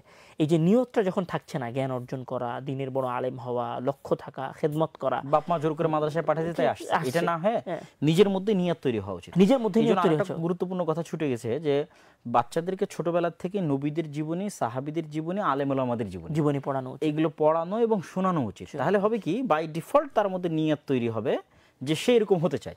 নাহলে জোর করে তাকে মাদ্রাসায় পাঠিয়ে দিলেন, তার নিয়ত নাই, তাহলে তো কাজ হবে না। অধিকাংশ ক্ষেত্রে এটাই আমাদের, যদি স্কুল ব্যাকগ্রাউন্ডের কথা যদি আমি বাদ দিই, আমাদের মাদ্রাসা ব্যাকগ্রাউন্ডের কথা স্কুলের ক্ষেত্রেও যে তাকেও অন্তত সে যদি ডাক্তার হতে চায়, তার বড় বড় বিজ্ঞ ডাক্তারের তাকে জীবনী পড়ানো উচিত, যাতে সে নিজে থেকে আগ্রহ তৈরি হয়। জোর করে বাপ ডাক্তার বানাতে যাচ্ছে তাই আমি মনে করি আমরা যা আলোচনা করছি সবার জন্য প্রয়োজন। না, অবশ্যই সবার জন্য। মানে আমি যেটা বলবো, মাদ্রাসার ক্ষেত্রে যেটা হয় যে বাবা মা আলেম করবে, সন্তানকে প্রতিষ্ঠানে ফেলে দিয়ে চলে যায়, মানে অনেকটা ফেলে দেওয়ার মতো, জোরপূর্বক পাঠানোর মতো। কিন্তু এটাতে যে সন্তান এনজয় করছে না, আনন্দ করছে না, কিন্তু সন্তান যদি আনন্দ পাওয়া শুরু করে, এটাতে যদি উপভোগ করা শুরু করে, ক্ষেত্রে আমরা ছাত্রদেরও বলতে পারি যে তাদেরও উচিত, যেহেতু মাদ্রাসায় চলে এসেছে, বুঝ বা জ্ঞান হয়েছে, তাদেরও উচিত আলেম ওলামাদের জীবনী পড়া। এক্ষেত্রে আব্দুর রহমান বিন আবু হাতেম আর-রাজি রাহিমাহুল্লাহ, ওনাদের যে এবং আমি হিস্টোরিক্যাল লাইফ, এবং আমি নিজেও প্রচুর আলেম ওলামার জীবনী পড়েছি এবং আলেম ওলামার জীবনী থেকে অনেক অনুপ্রাণিত হয়েছে, অসংখ্য আলেম ওলামার জীবনী পড়েছি। তুমি লাস্ট সময় ওই যে কি যেন ওনার নাম, আল্লামা তাকি উসমানীর বাবার জীবনী পড়তেছিল এবং সেটা বারবার আল্লামা তাকি উসমানের জীবনী পড়তেছিল এবং বারবার এটা বলতেছিল যে ওনারা কিভাবে ফাইট করেছে, মানে কিভাবে একটা অনুন্নত জায়গা থেকে পাকিস্তানের মতো একটা গরিব ফকির মিসকিন দেশে গেছে, কিভাবে ফাইট করেছে সেগুলো পড়ছিলাম। এটা ইন্সপায়ারিং। এটা তুমি বারবার বলছিলে যে এইভাবে এরকম হয়েছে, এইভাবে এরকম হয়েছে, এইভাবে এরকম হয়েছে। তো এরকম কিন্তু আমাদের সালাফে সালেহিনের সাথেও ঘটেছে। ইমাম মালিক, ইমাম বুখারী, ইমাম আহমদ ইবনে হাম্বল রাহিমাহুল্লাহ, আব্দুর রহমান বিন আবু হাতেম আর-রাজি রাহিমাহুল্লাহ, ভারত উপমহাদেশের যত আহলে হাদিস আলেম আছে তাদের সবার জীবনী আমার একবার করে পড়া আছে, মাশাআল্লাহ।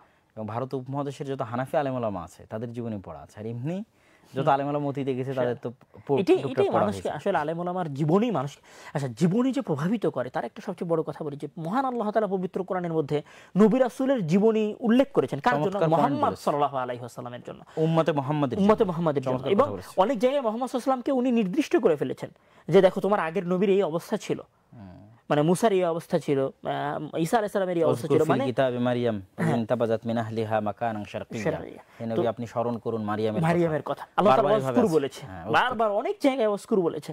তো এখানে পুরো আল্লাহ তাআলা কোরআনের অসংখ্য আয়াত আছে নবীদের ঘটনা, নবীদের ঘটনা তারা জীবনে অবশ্যই গুরুত্বপূর্ণ। জীবনে যদি মুহাম্মদ সাল্লাল্লাহু আলাইহি ওয়াসাল্লামের জন্য গুরুত্বপূর্ণ হয়, উম্মতে মুহাম্মাদের জন্য উম্মতে মুহাম্মাদের জন্য গুরুত্বপূর্ণ হয়, আমাদের মতো ছাত্রদের জন্য অবশ্যই জীবনে গুরুত্বপূর্ণ। এবং এখানে আমাদের সিয়ার ওয়া মুহাম্মদ আলামিন সাল্লাল্লাহু নুবালার আলাইহি মতো জীবনেও আমাদের পড়া উচিত। এবং শুধু জীবনে সিরাতুন নবী। পড়া না, রাসূল সাল্লাল্লাহু আলাইহি ওয়াসাল্লাম যে ফাইটটা করেছেন, আসলে আমি যদি একজন আদর্শবান মানুষ হতে চাই, আমি তো রাসূল সাল্লাল্লাহু আলাইহি ওয়াসাল্লামের জীবনীকে নেগলেক্টই করতে পারি না। এবং মূল ফাইটটা তো ওখানেই শেখার। উনি ফাইট করেছেন, আবু বকর ওমর ওনার সাথে ফাইট করেছেন। এই যে মাঝে মাঝে ক্ষুধার্ত থাকার ওনাদের যে হিস্ট্রি, নিজেদের জিনিসগুলোকে ভাগ করার যে হিস্ট্রি, আবার মনোযোগকে ধরে রাখার যে বাস্তব ইতিহাস, মানুষ হিসেবে পৃথিবীর বাস্তবতার সাথে খুব বড় কোনো অলৌকিক শক্তি ইউজ না করে এই 300 মানুষ নিয়ে এই বদরের যুদ্ধ হচ্ছে, 313 জন নিয়ে এই উহুদের যুদ্ধ পরাজিত হচ্ছেন, এই যে রিয়েল লাইফের যে এবং এগুলো যে মানুষকে সাহস দেয়। সাহস, এখানে তো শুধু আসলে বদরের যুদ্ধ না, এখানে তো একজন মানুষের হিম্মত দেখানো হয়েছে। খন্দকের যুদ্ধের সময় আল্লাহ নবীর হিম্মত, আল্লাহর নবীর হিম্মত দেখানো হয়েছে, সাহাবায়ে কেরামের হিম্মত দেখানো হয়েছে। এটার মধ্যে তো আমাদের জন্য শুধু রাসূল সাল্লাল্লাহু আলাইহি ওয়াসাল্লামের বাস্তব ধর্মীয় জীবন না, এটা তো বাস্তব জীবনে অ্যাপ্লাই করা। এবং আমরা মনে করি যে এখন মুসলমানেরা যে অবস্থায় আছে তার চেয়ে রাসূল সাল্লাল্লাহু আলাইহি ওয়াসাল্লাম যে ফাইট দিয়ে ইসলামকে প্রতিষ্ঠা করেছে এটা আরো বেশি দুর্বল অবস্থা ছিল, আরো দুর্বল অবস্থায় ছিল।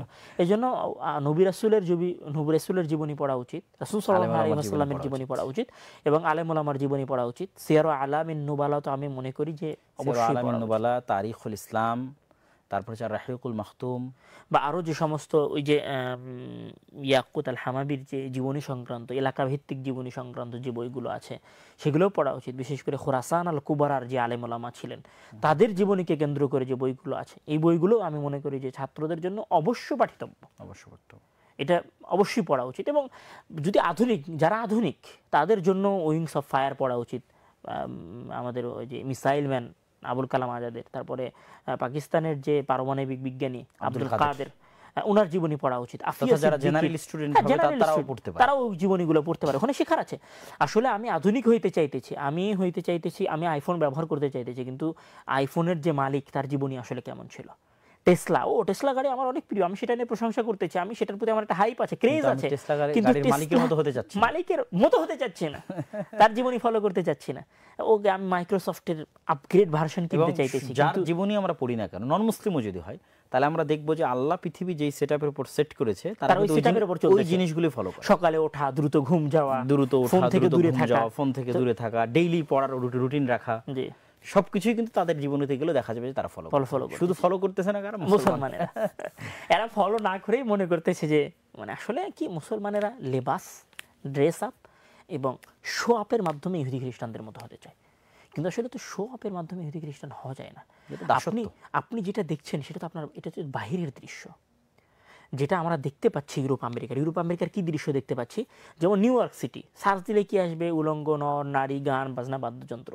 কিন্তু নিউ ইয়র্ক সিটির ভেতরের দৃশ্য কি? এখানে তো বিশাল প্রতিযোগিতা চলতেছে, এখানে শিক্ষার্থী আছে, স্টুডেন্ট আছে, গবেষক আছে, সায়েন্টিস্ট আছে, সিলিকন ভ্যালি আমি সব জায়গাতেই পর্দার পিছনের দৃশ্য আছে। যেমন আমি যদি বলি ইউটিউব সার্চ দিলে কি আসবে, মুভির আসবে, নাটক আসবে, নর্মালি রিলস আসবে, কিন্তু ইউটিউবের পিছনে যে অনেক জ্ঞানের ভান্ডার আছে সেটিকে আমরা কেউ দেখি, ওটা আমরা ফলো করি না। আমরা ইউটিউবে যে কাটিং দেখতেছি সেইটা, ওই শাহরুখ খানের যে স্টাইল দেখতেছি সেটা কপি মারতেছি, কোন একজন গায়ক আছে আমেরিকার তার একটা স্টাইল কপি করতেছি, কিন্তু ওই গায়কের পেছনে যে সায়েন্টিস্ট আছে, যে বিজ্ঞানী আছে, যে মোবাইল নির্মাতা আছে, মোবাইলের পেছনের যে বিজ্ঞানী আছে, টেসলা কোম্পানির যে বিজ্ঞানীগুলো আছে, মোবাইল এবং কম্পিউটার যে চিপ তৈরি হয় তা একমাত্র পৃথিবীর দুটো কোম্পানি, এনভিডিয়া আর হচ্ছে ইন্টেল, আমেরিকান দুটো কোম্পানি তৈরি করে, আর পৃথিবীর কেউ ওই মানের তৈরি করে না, এবং সেটা নিয়ে আমাদের কোনো চিন্তা ভাবনাও নাই। তাই মনে করি যে পিছনের দৃশ্যগুলো আমাদের ছাত্রদেরকে দেখা উচিত, এবং এটা মনে করা উচিত যে সারা পৃথিবীর সাথে ফাইট করতেছি। মনে করি অনেক সময় হলো, হ্যাঁ মনে হয় আজানও হয়ে গেছে, সম্ভবত এশার আজান হয়ে গেছে। তা আজকের মতো ভালো ছাত্রের উপায় হওয়ার বিষয়ে আমরা পিতামাতার ভূমিকা আলোচনা করলাম, ছাত্রদের ভূমিকা কি হওয়া উচিত সেটা আলোচনা করলাম, তারা মনোযোগ কিভাবে ধরে রাখতে পারবে, ডিস্ট্রাকশন দূর করে সেটা আলোচনা করলাম। প্রতিষ্ঠান কেন্দ্রিক আর কোনো কথা আছে কিনা, যে প্রতিষ্ঠান বা শিক্ষকের কোনো দায়িত্ব বা কিছু না থাকলে আমরা শেষের দিকে চলে যাই। শিক্ষকের ক্ষেত্রে হয়তো ছোট্ট একটা কথা বলা যেতে পারে যে শিক্ষককে ছাত্রকে শুধু জাস্ট ছাত্র মনে করা উচিত না, এটা তার সন্তান। সে তার সন্তানকে যেভাবে গুরুত্ব দেয় ছাত্রকেও ঠিক সেইভাবে গুরুত্ব দেওয়া উচিত। শিক্ষকেরা হচ্ছেন মালি আর ছাত্ররা হচ্ছে ওই বাগানের ছোট ছোট ফুল বৃক্ষ, এটাকে যদি সে জাস্ট শাসন করা, জাস্ট ধমক দেয়া বা জাস্ট বেখেয়ালের মাধ্যমে ক্লাসে পড়ায় শেষ করতে চায়, তাহলে ছাত্র গড়ে উঠবে না। একজন শিক্ষককে তার ছাত্রকে সন্তান মনে করা উচিত এবং শিক্ষকের সাথে ছাত্রের পার্সোনাল ব্যক্তিগত সম্পর্ক, মানে সে কী করতেছে, তার বাবা মা কেমন আছে, তার পরিবার কেমন আছে, এবং ক্লাসে তাকে নাম ধরে ডাকা উচিত, যেন সে তার টিচারকে তার দুশ্মন না মনে করে, টিচারকে তার শত্রু না মনে করে, টিচার দ্বারা যেন অনুপ্রাণিত হয়, টিচার দ্বারা যেন সে অনুপ্রাণিত হয়, শিক্ষকের মধ্যে যেন সেই ব্যক্তিত্ব সে কি ব্যক্তিত্ব থাকে। তো আমি মনে করি যে শিক্ষকের তো ন্যূনতম এই ভূমিকাগুলো এবং শিক্ষার ক্ষেত্রেও আমাদের নবী মুহাম্মদ সাল্লাল্লাহু আলাইহি ওয়াসাল্লাম অনেক বড় আদর্শ। উনি যেভাবে সাহাবীদের যেমন যে ব্যক্তিত্ব পেশাব করার যে ঘটনাটা আছে, ওখানে কি রাসূল সাল্লাল্লাহু আলাইহি ওয়াসাল্লাম রাগান্বিত হয়েছিলেন? বিন্দুমাত্র রাগান্বিত হননি, বরং উনি সেটাকে ভালোভাবে শিখে, হ্যাঁ শাসনের কথাও আছে, শাসন করতে হবে, ইমাম মালিক রাহিমাহুল্লাহর একটা শাসনের ঘটনাও পাওয়া যায়, কিন্তু সেইটা ব্যালেন্স করতে হবে আমাদেরকে। ঠিক আছে, শাসনও করতে হবে, কিন্তু ছাত্রদের প্রতি কেয়ারিং হতে হবে টিচারকে। কিন্তু আমাদের বর্তমান দুনিয়াটা আসলে বেশি পুঁজিবাদীর মধ্যে চলে যাচ্ছে। স্কুল, কলেজ, মাদ্রাসা সব জায়গাতেই টিচার ভাবতেছে আমি আসলাম, লেকচার দিলাম, এনাফ, ক্লোজ, এখানেই শেষ। না, এখানেই শেষ না। আপনি একটা জাতির কর্ণধারকে গড়তেছেন, এত সহজে কিভাবে শেষ হয়ে যাবে?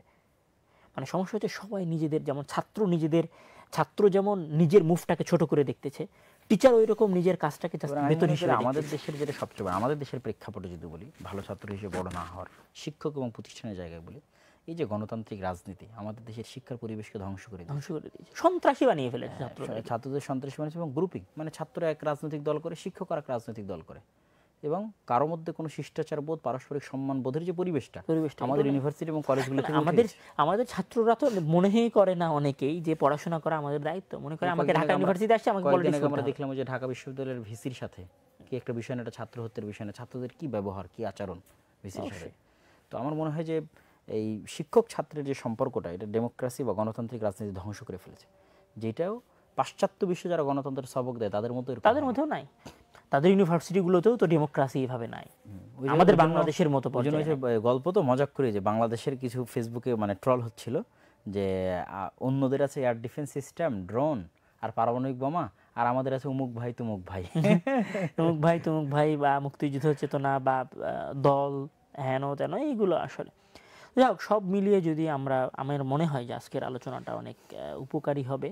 সেক্ষেত্রে আমরা বলতে পারি বাবা মায়ের ভূমিকা আছে অবশ্যই। বাবা মা নিজে পরহেজগার হবেন, নিজে আদর্শবান হবেন, সন্তানকে আদর্শ শিক্ষা দিবেন, বাসায় মিটিংয়ের আয়োজন করবেন এবং বাসা থেকে সন্তানের জন্য দোয়া করবেন, প্রতিষ্ঠান থেকে সন্তান গেলে সেটার খোঁজ নিবেন, কথা দিয়ে উৎসাহিত করবেন, এবং একজন ছাত্র অবশ্যই তার জীবনের লক্ষ্য লিখবে, এবং 18 বছর বয়স পর্যন্ত সন্তানের হাতে ফোন দিবেন না, এবং ছোট লক্ষ্য এবং বড় লক্ষ্য উভয় লিখিত থাকতে হবে, লক্ষ্যের মোজাকারা হতে হবে, মুহাসাবাতুন নাফস থাকতে হবে, লেখার প্রচলন অভ্যাস থাকতে হবে, ভালো সমালোচনা থাকতে হবে, ভালো বন্ধুদেরকে বন্ধু হিসেবে বাছাই করতে হবে। এটাও অনেক গুরুত্বপূর্ণ। এবং শিক্ষক এবং প্রতিষ্ঠানেরও বড় ভূমিকা আছে। শিক্ষক অবশ্যই ছাত্রের প্রতি কেয়ারিং, ভালো প্রতিষ্ঠান বাছাই করা, ভালো প্রতিষ্ঠান বাছাই করা, প্রতিষ্ঠান পরিবর্তন না করা, এই বিষয়গুলো গুরুত্বপূর্ণ। তো সর্বসাকুল্যে আমরা মনে করি যে আমাদের আজকের আলোচনাটা সবার জন্য উপকারী হবে ইনশাআল্লাহ। সর্বোপরি যদি মানুষ সময়কে মূল্যায়ন করে এবং পরিশ্রম করে, তাহলে আল্লাহ সুবহানাহু ওয়া তাআলা তার জন্য সকল রাস্তা। আমি এখানে সময়ের মূল্যায়নের কথা, আসলে এটা হয়তো ছুটে গেছিল, ছাত্রের কথার মধ্যে আসা উচিত ছিল। আল্লাহ তাআলা মানুষকে অনেক নিয়ামতি বারবার দেন। যেমন ধরুন আমার একটা ফোন আছে, ফোনটা হারাই গেছে, আমি সেকেন্ড টাইম কিনতে পারি। সাইকেল ছিল, হারাই গেছে, কিনতে পারি। আমি ব্যবসা করেছি, লস হয়েছে, লাভ করতে পারি পরের ব্যবসায়। কিন্তু এখানে একটাই জিনিস আছে যেটা আল্লাহ তাআলা সেকেন্ড টাইম দেন না, এটা হচ্ছে সময়। আমি গতকাল যে কাজগুলো করেছি সেই কাজগুলো আজকেও করতে পারি বা আগামীকালও করতে পারবো, কিন্তু আমি যদি জাস্ট এই কথা বলি যে গতকালের সকালবেলাটা আজকে আবার আসবে, আনতে পারবো আমরা কেউ? সূর্যকে তো আমরা থামিয়ে রাখতে পারবো, সূর্যকে তো আমরা থামিয়ে রাখতে পারবো না, মানে সময় ধরে রাখা যাবে না। আমি বলি যে মানুষ মরে যায় না, সময় শেষ হয়ে যায়। সময় মানুষকে হত্যা করে, মানে মানুষের দুনিয়া থেকে এই চলে যাওয়া না, সময় শেষ হয়ে যায়। ইসলামের প্রত্যেকটা কাজকে টাইম কানেক্টেড করা আছে, টাইম কানেক্টেড, 5 ওয়াক্ত সালাতকে টাইম কানেক্টেড, ইফতারি time connected, sehri time connected, তারপরে হচ্ছে হজ থেকে শুরু করে অল এভরিথিং যত ইবাদত আছে, সিয়াম, সব সময়ের সাথে সম্পর্কিত। এমনকি ওই যে সাদাকাতুল ফিতর যেটা বের করা লাগে, সেটাও সময়ের সাথে সংশ্লিষ্ট, সবই সময়ের সাথে সংশ্লিষ্ট, যাতে মুসলমানেরা সময়ের গুরুত্বটা বুঝে এবং সময়ের সাথে কানেক্টেড। এবং এই যে মহান আল্লাহ তাআলা যে বলছে ইন্নাল ইনসানা লাফি খুসর, মানে আমি যদি প্রথম অংশের শুধু ব্যাখ্যা করি তাহলে এটা বলবো যে সময়ের বিষয়ে যারা সিরিয়াস নয়, সেটা মুসলিম হোক অমুসলিম হোক, তারা সবাই ক্ষতিগ্রস্ত। আর সময়ের ক্ষেত্রে কেউ যদি সেন্সিয়ার হয়, সতর্ক হয়, সে মুসলিম হোক অথবা মুসলিম হোক, সে লাভবান। হ্যাঁ, তারপরে লাভবানটা দুই রকমের, দুনিয়াবি লাভবান, আখিরাতি লাভবান। যে মুসলিম দুনিয়াতে সময়কে মেনটেন করেছে সে দুনিয়াতেও লাভবান, আখিরাতেও লাভবান। আর যে অমুসলিম দুনিয়াতে সময় মেনটেন করেছে সে হয়তো দুনিয়াতে লাভবান, কিন্তু সময়ের গুরুত্ব যারা রাখে নাই তারা ক্ষতিগ্রস্ত। এটা 100%। এবং আনকন্ডিশনাল আল্লাহ তাআলা মানুষকে সময় দিয়েছেন। আমি তোমাকে সময় দিয়েছি, এই সময় সময়ের মতো যেতে থাকবে, এখান থেকে 1 সেকেন্ড, 1 ন্যানো সেকেন্ড সময়ে তুমি তোমার জীবনে ফিরিয়ে আনতে পারবে না। মানে আমার আমি মনে জীবনে করি যদি যে 1000 সকাল থাকে, তাহলে একটা সকাল যদি পার হয়ে গেছে তাহলে সেটা 999টা হয়ে গেছে, সেখানে আরেকটা বাড়ানো যাবে। এবং আমি মনে করি যে আমরা জাতিগতভাবেও পিছিয়ে আছি সময় নষ্ট করার কারণে। আমাদের সময় তো আসলে ওই যে বিভিন্ন উৎসব, বিভিন্ন আয়োজন এবং বিভিন্ন কৃষ্টি কালচার এবং বিভিন্ন আন্দোলন, দলনেতা, এইগুলো খেলা, ফলো করতে, খেলাধুলা জুয়া, করতে নেশা। করতে শেষ হয়ে যায়। তো আল্লাহ তাআলা, আমি আমার কথাই বলেই শেষ করব যে আল্লাহ তাআলা আমাদেরকে ভালো ছাত্র হওয়ার এবং আমাদের সন্তান, ভাই বোন সবাইকে ভালো ছাত্র হওয়ার ক্ষেত্রে সময়ের মূল্য দেওয়া এবং ভালো সফল মানুষ হওয়ার ভালো ক্ষেত্রে সফল মানুষ হওয়া এবং পৃথিবীর প্রকৃত সুদূর ফাইটটা বোঝা, সুদূর প্রসারী লক্ষ্য নিয়ে ক্যারিয়ার গড়ার ক্ষেত্রে তৌফিক দান করুক। এবং এখানে হচ্ছে আমি যে পুরো দুনিয়ার সাথে ফাইট দিতেছি এই জিনিসটা বোঝা উচিত। প্রত্যেক মুসলমানের নিজের জীবনের একটা লক্ষ্য উদ্দেশ্য থাকা উচিত। লক্ষ্য উদ্দেশ্যহীন মুসলমানই হতে পারে না। যার লক্ষ্য নাই সে কিভাবে মুসলমান হতে পারে? লক্ষ্য জান্নাত, কিন্তু জান্নাতে যাওয়ার অসংখ্য স্তর আছে, সেগুলো দুনিয়ার কার্যক্রম, দুনিয়ার ব্যবসা বাণিজ্য, চাকরি, সবকিছু জান্নাত নির্ভর করবে। জি। তো আমরা আজকের মতো মনে হয় এখানেই শেষ করতে পারি। ইনশাআল্লাহ আমরা সময় দর্শকদের মন্তব্য কামনা করব ইনশাআল্লাহ, যে আপনারা যদি মনে করেন যে এই ধরনের আয়োজন আমাদের মাঝে মাঝে গল্প, হওয়া উচিত। আমরা তো আসলে এখানে আলোচনা করলাম না, কিছু শুধু গল্পই করলাম, তো এরকম গল্প যদি মাঝে মধ্যে হয় তা আপনাদের কেমন লাগবে সেটা জানাবেন ইনশাআল্লাহ। এবং পরবর্তী সিরিজ আমাদের আসবে কিনা, আসা উচিত কিনা, আপনাদের মন্তব্যের উপর ভিত্তি করে আমরা চেষ্টা করব ইনশাআল্লাহ এটা যতদূর সম্ভব হয় কন্টিনিউ করার ইনশাআল্লাহ। আর আমরা আজকের অনুষ্ঠান আবারও শেষ করতেছি। আমাদের শ্রদ্ধেয় উস্তাদ শেখ আব্দুস সামাদ সালাফি রাহিমাহুল্লাহ, তিনি আজকে মারা গেছেন। আপনারা যারা আছেন তাদের সকলকে অনুরোধ করব আপনারা তার জন্য দোয়া করবেন। ইন্না লিল্লাহি ওয়া ইন্না ইলাইহি রাজিউন। উনি আমাদের সবার উস্তাদ এবং আল্লাহ যেন ওনার ভুল ত্রুটি ক্ষমা করে ওনাকে যেন জান্নাতুল ফিরদাউসে উঁচু আসন দান করেন। আল্লাহুম্মা আমিন। এবং আগামীকাল আল জামিয়া সালাফিয়া ডাঙ্গিপাড়া পবারাত শাহীর মাঠে আমরা সময় জানাবো ইনশাআল্লাহ, ওনার প্রথম জানাজা অনুষ্ঠিত হবে ইনশাআল্লাহ। এই বলে আজকে আপনাদের থেকে বিদায় নিচ্ছি। আসসালামু আলাইকুম ওয়া রাহমাতুল্লাহি ওয়া বারাকাতুহু। ওয়া আলাইকুম আসসালাম ওয়া রাহমাতুল্লাহি ওয়া বারাকাতুহু। সুবহানাকাল্লাহুম্মা ওয়া বিহামদিকা।